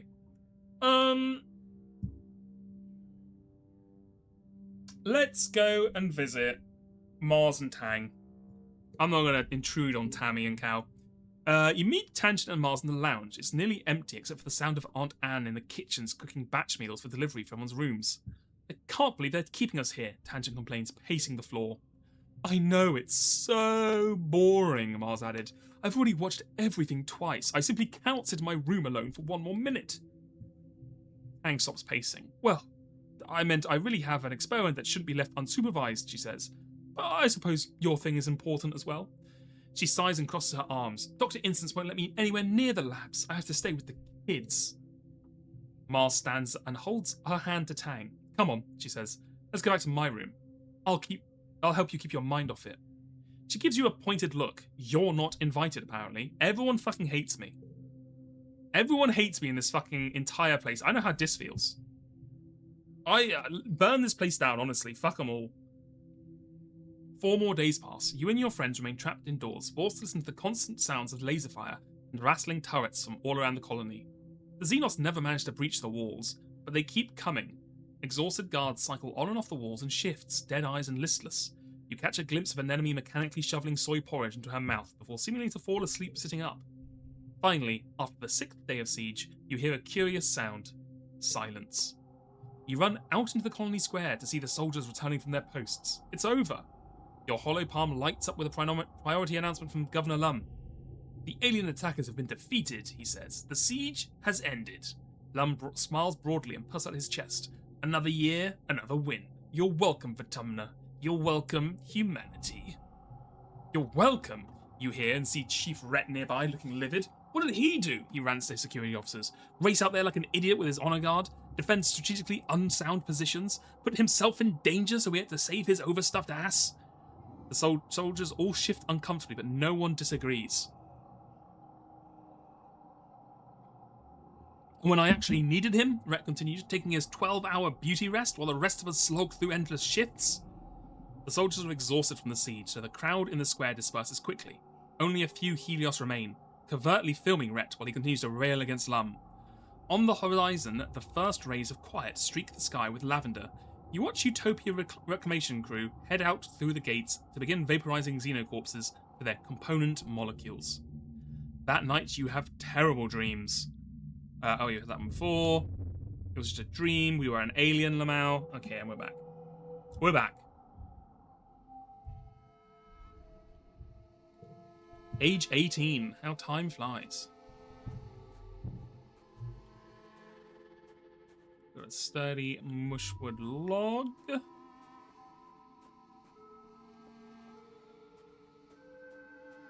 It is crazy how we've basically never left the we've left like the compound like 3 times. Sports because of bravery and toughness. I don't care for any of these. I can apply for lookout duty. Read it out loud. Done. What's lookout duty give you? It's like perception, right? 3 perception, 1 animals. No, thank you. No, thank you. Okay, what do we want to increase next? Reasoning? Let's go reasoning. Let's get our reasoning up. So let's continue to do tutoring children. Nomi doesn't really need help with the humanities courses, but they ask for it anyway. When you look confused, they just laugh and tell you it's easy to read when you've got a buddy. There's no one else who wanted your help this month, so you just shrug and enjoy a few sessions of reading old comic books with Nomi. You know what? That's a win.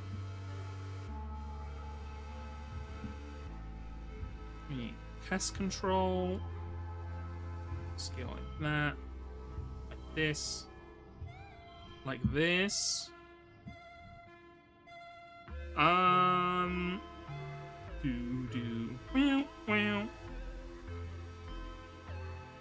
Use a mushwood log to make you a 9. Beautiful. Give us the extra reasoning. 5 reasoning, baby. Huge. Huge. It's our birthday. We're exhausted. We barely slept at all last night. We're getting more nightmares since the siege. They're trying to tell you something urgent. You sit in the vague edge of your bed, run a hand through your hair, and check your hollow palm. Alright, it's going to be a surprise birthday party waiting for you in the lounge. It's one of your dreams. I'm not going to avoid the fucking... a surprise party. That sucks. Let's pretend to be surprised. You enter the lounge. Surprise! Hooray, everyone's here. Yep, as before, your friends are around. Cal brings over a hollow screen. Oh, this is new. With a video call from Tammy. She looks exhausted but proud. And in her arms is a tiny little wrapped bundle of a baby. Look, Waretta, she says. Echinacea? Is this a word? I've never heard of this word. Echinacea? Echinacea? Whatever. Just miss your birthday by a day. You coo over the baby girl and wish Tammy a speedy recovery. She looks even more tired than you are, but everyone is happy and healthy. Especially Cal. You didn't do anything, mate. Calm down. He takes the holoscreen for a few minutes after you're done so you can obsess over Tammy's new baby. Even though he's probably not, well, not supposed to be, related to Echinacea, he's every bit as the proud daddy. When he returns to the party, he's so happy he sounds like a total dork. He tells everybody about the new baby, beaming so proudly for Tammy they can probably take readings from Earth. Despite your exhaustion, you start to smile too. Your friends are so amazing. I've talked to these people like 3 times in my life. And they're all here because they care about you. Oh, here we go. You get some unexpected guests. The lounge begins to fill with Helio kids. Mostly ones you don't know, the ones that keep themselves and, well, don't like you original stratospheric kids. Vase and Anemone are there with them. Anemone gives you a little wave of acknowledgement for your birthday, which earns a weird look from Vase. Hey, who invited you guys? Cal says, stepping forward with his hands clenched. This is a private party. It's a public lounge, Vase replies. We can sit wherever we want. Blah, blah, blah. Bunch of fascists. True. Truing. You know what? Fuck it. Fuck it. Like, last time we got an enemy to make him stop because we wanted to still be friends with an enemy. Fist for fist, baby. Let's go. Fight. Fight. Fight. Fight. Fight. Despite Cal's bravo and brawny physique, he's no fighter. One of the Helio kids sock him in the stomach and he goes down like a felled gnarl tree. Rex throws himself between Cal and his assistants, catching a few kits. What, we're not fighting as well? Bro. I thought we were gonna throw fists. We just left Cal out to dry? Well, you know what? Whatever.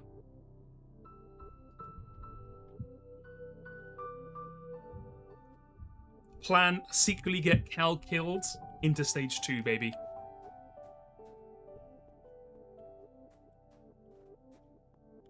Why is it all the people that I want to, I want to kill, you can't kill, and all the ones that I want to die don't survive? What is with this fucked up world?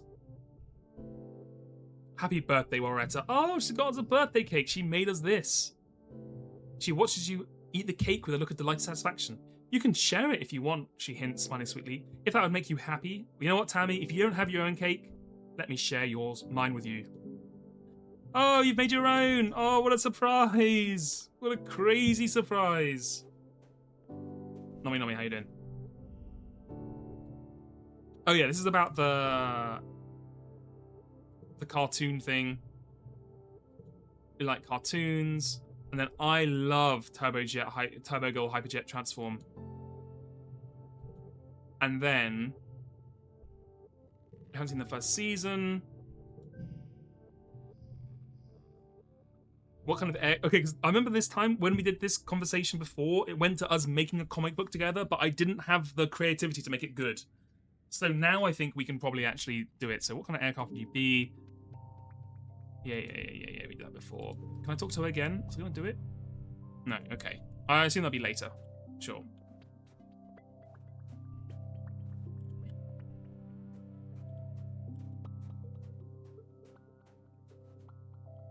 Right, that's all... Whatever. Okay, very good. Okay, what do we want to do still? I think we still want to get our reasoning up, so same old, same old. Back to the children tutoring.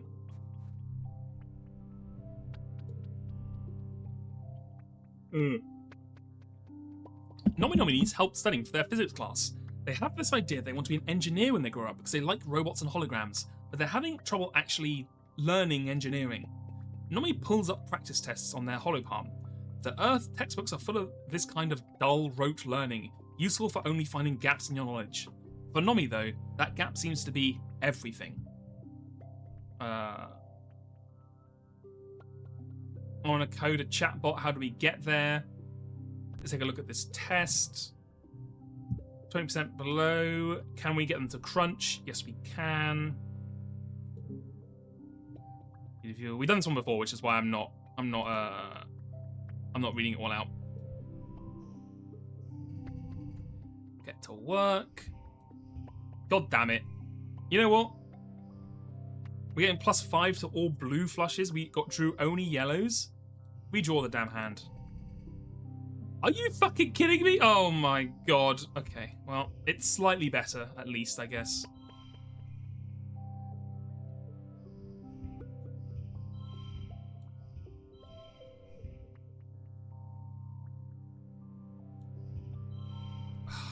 I mean, I could probably make this one blue. That will ruin the pair. Hold on. Pull this one out. Pull this one on. Make this one blue. And then do this. Okay, that's 37. And then tank the stress. Boom. 5 reasoning, 1 empathy, the kudos, beautiful. And then we're gonna have to go and rest again because we're just fucking... We're full stress maxing. We're like university student, full stress maxing. PhD student. Okay. Then we relax, we chill. Get rid of...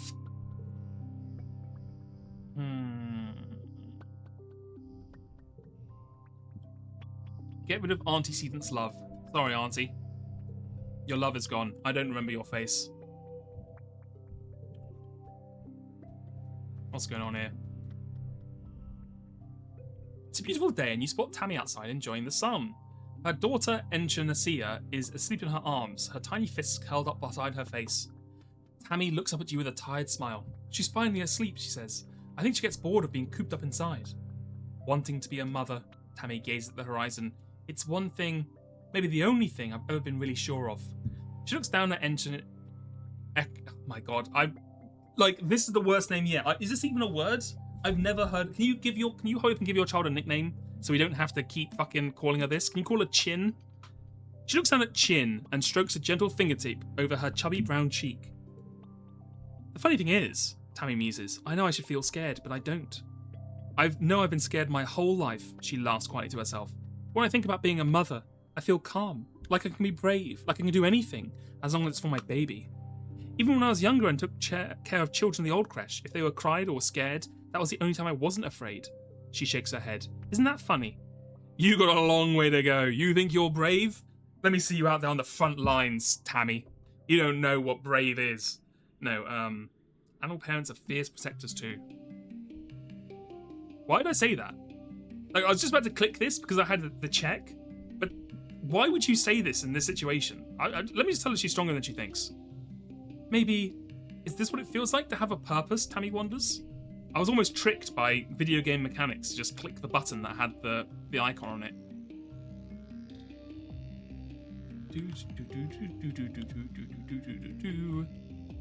Right. Can we do any new jobs up at the old thingamajig? No. Okay, that's fine. How close are we off the reason? 7 reasoning. Okay, we can get there. Tutor children. Tangent also offers her service as a tutor, but she's much busier than you are. It must be nice having such a clear picture of what you want to do in your life. Tangent has been a brainiac since she was a little kid. It kind of made it hard for the other students to relate to her, because she just can't understand not being super smart. It makes you the more popular tutor for sure.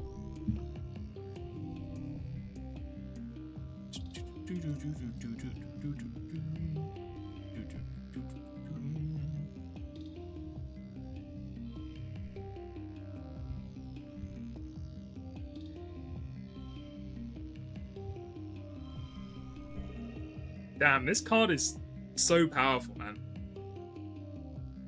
It gave us 3, 4, 5 extra points on top of the score it was as well.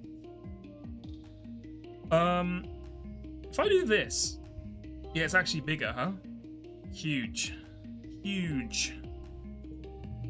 Still not enough to hit the bonus goal, though. That's crazy.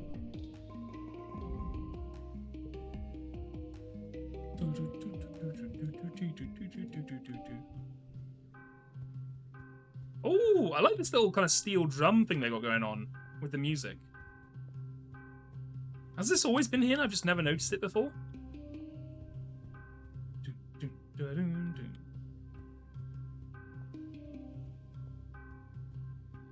Okay. Just looking for any collectibles. I think we're good.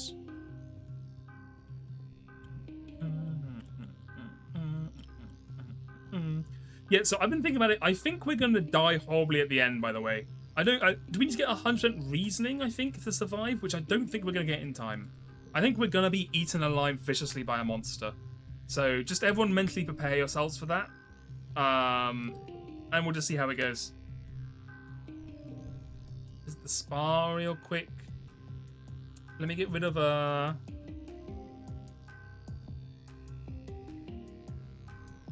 what do we want to get rid of? What do we want to get rid of here? Get rid of dissecting a sugar bug. Get it out of here.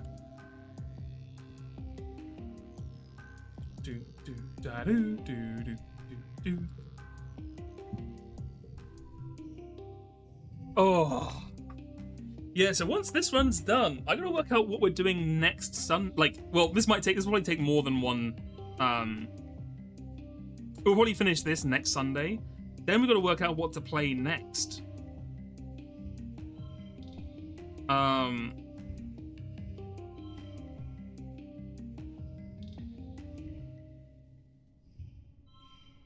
Because, yeah, I don't know. We're going to have to work it out. Do I want to play another wheel game? But we're also playing Requested and Wheel games as the main game series as well with Of the Devil. So, do I want to choose another one to just double team through them, or do I want to choose a game that's not on the list that I want to play? But I don't really have many games I want to play at the moment, so I don't know. It could be Ape Escape. We could hit the Ape Escape button. I think there's a good chance it will be.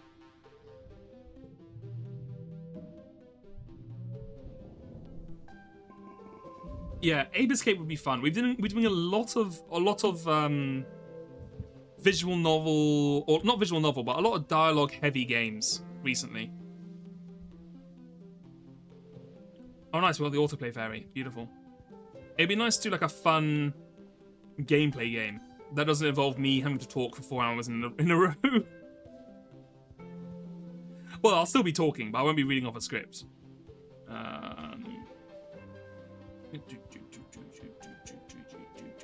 Right, you know what? Let's tend to the animals. Wait, we've already done that one. Make the wheel choose if you let the wheel choose. I've got to put things on the wheel, though.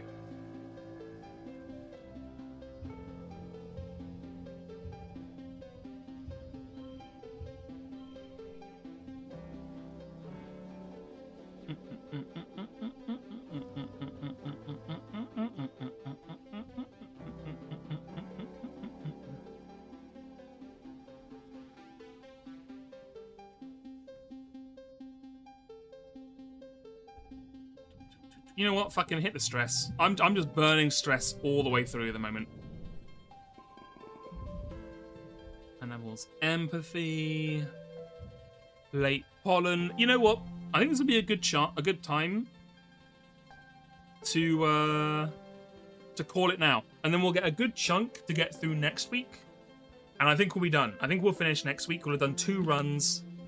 We'll see how this ends, and then I think we'll have had a good look at the game. Like, obviously, we haven't done everything. There's a lot of different choices and a lot of different endings that we haven't done. There's a lot of mysteries that we haven't done all the things with the aliens. But I think that'll be a good taste of it. So let me save it now. And thank you for joining. I'll be streaming again tomorrow. We'll be streaming Of the Devil. Which, funnily enough, interesting. I can't raid Jelly because he is playing Of the Devil now and he's playing Chapter 2. So that would be direct spoilers. So we won't do that. Instead, I'll wish you a farewell. Yeah, I'll see you tomorrow for Of the Devil. Otherwise, if you're here for more Exocolonist, I will see you next Sunday. Thank you all for joining and have a great rest of your weekend. And I will see you later. Bye-bye.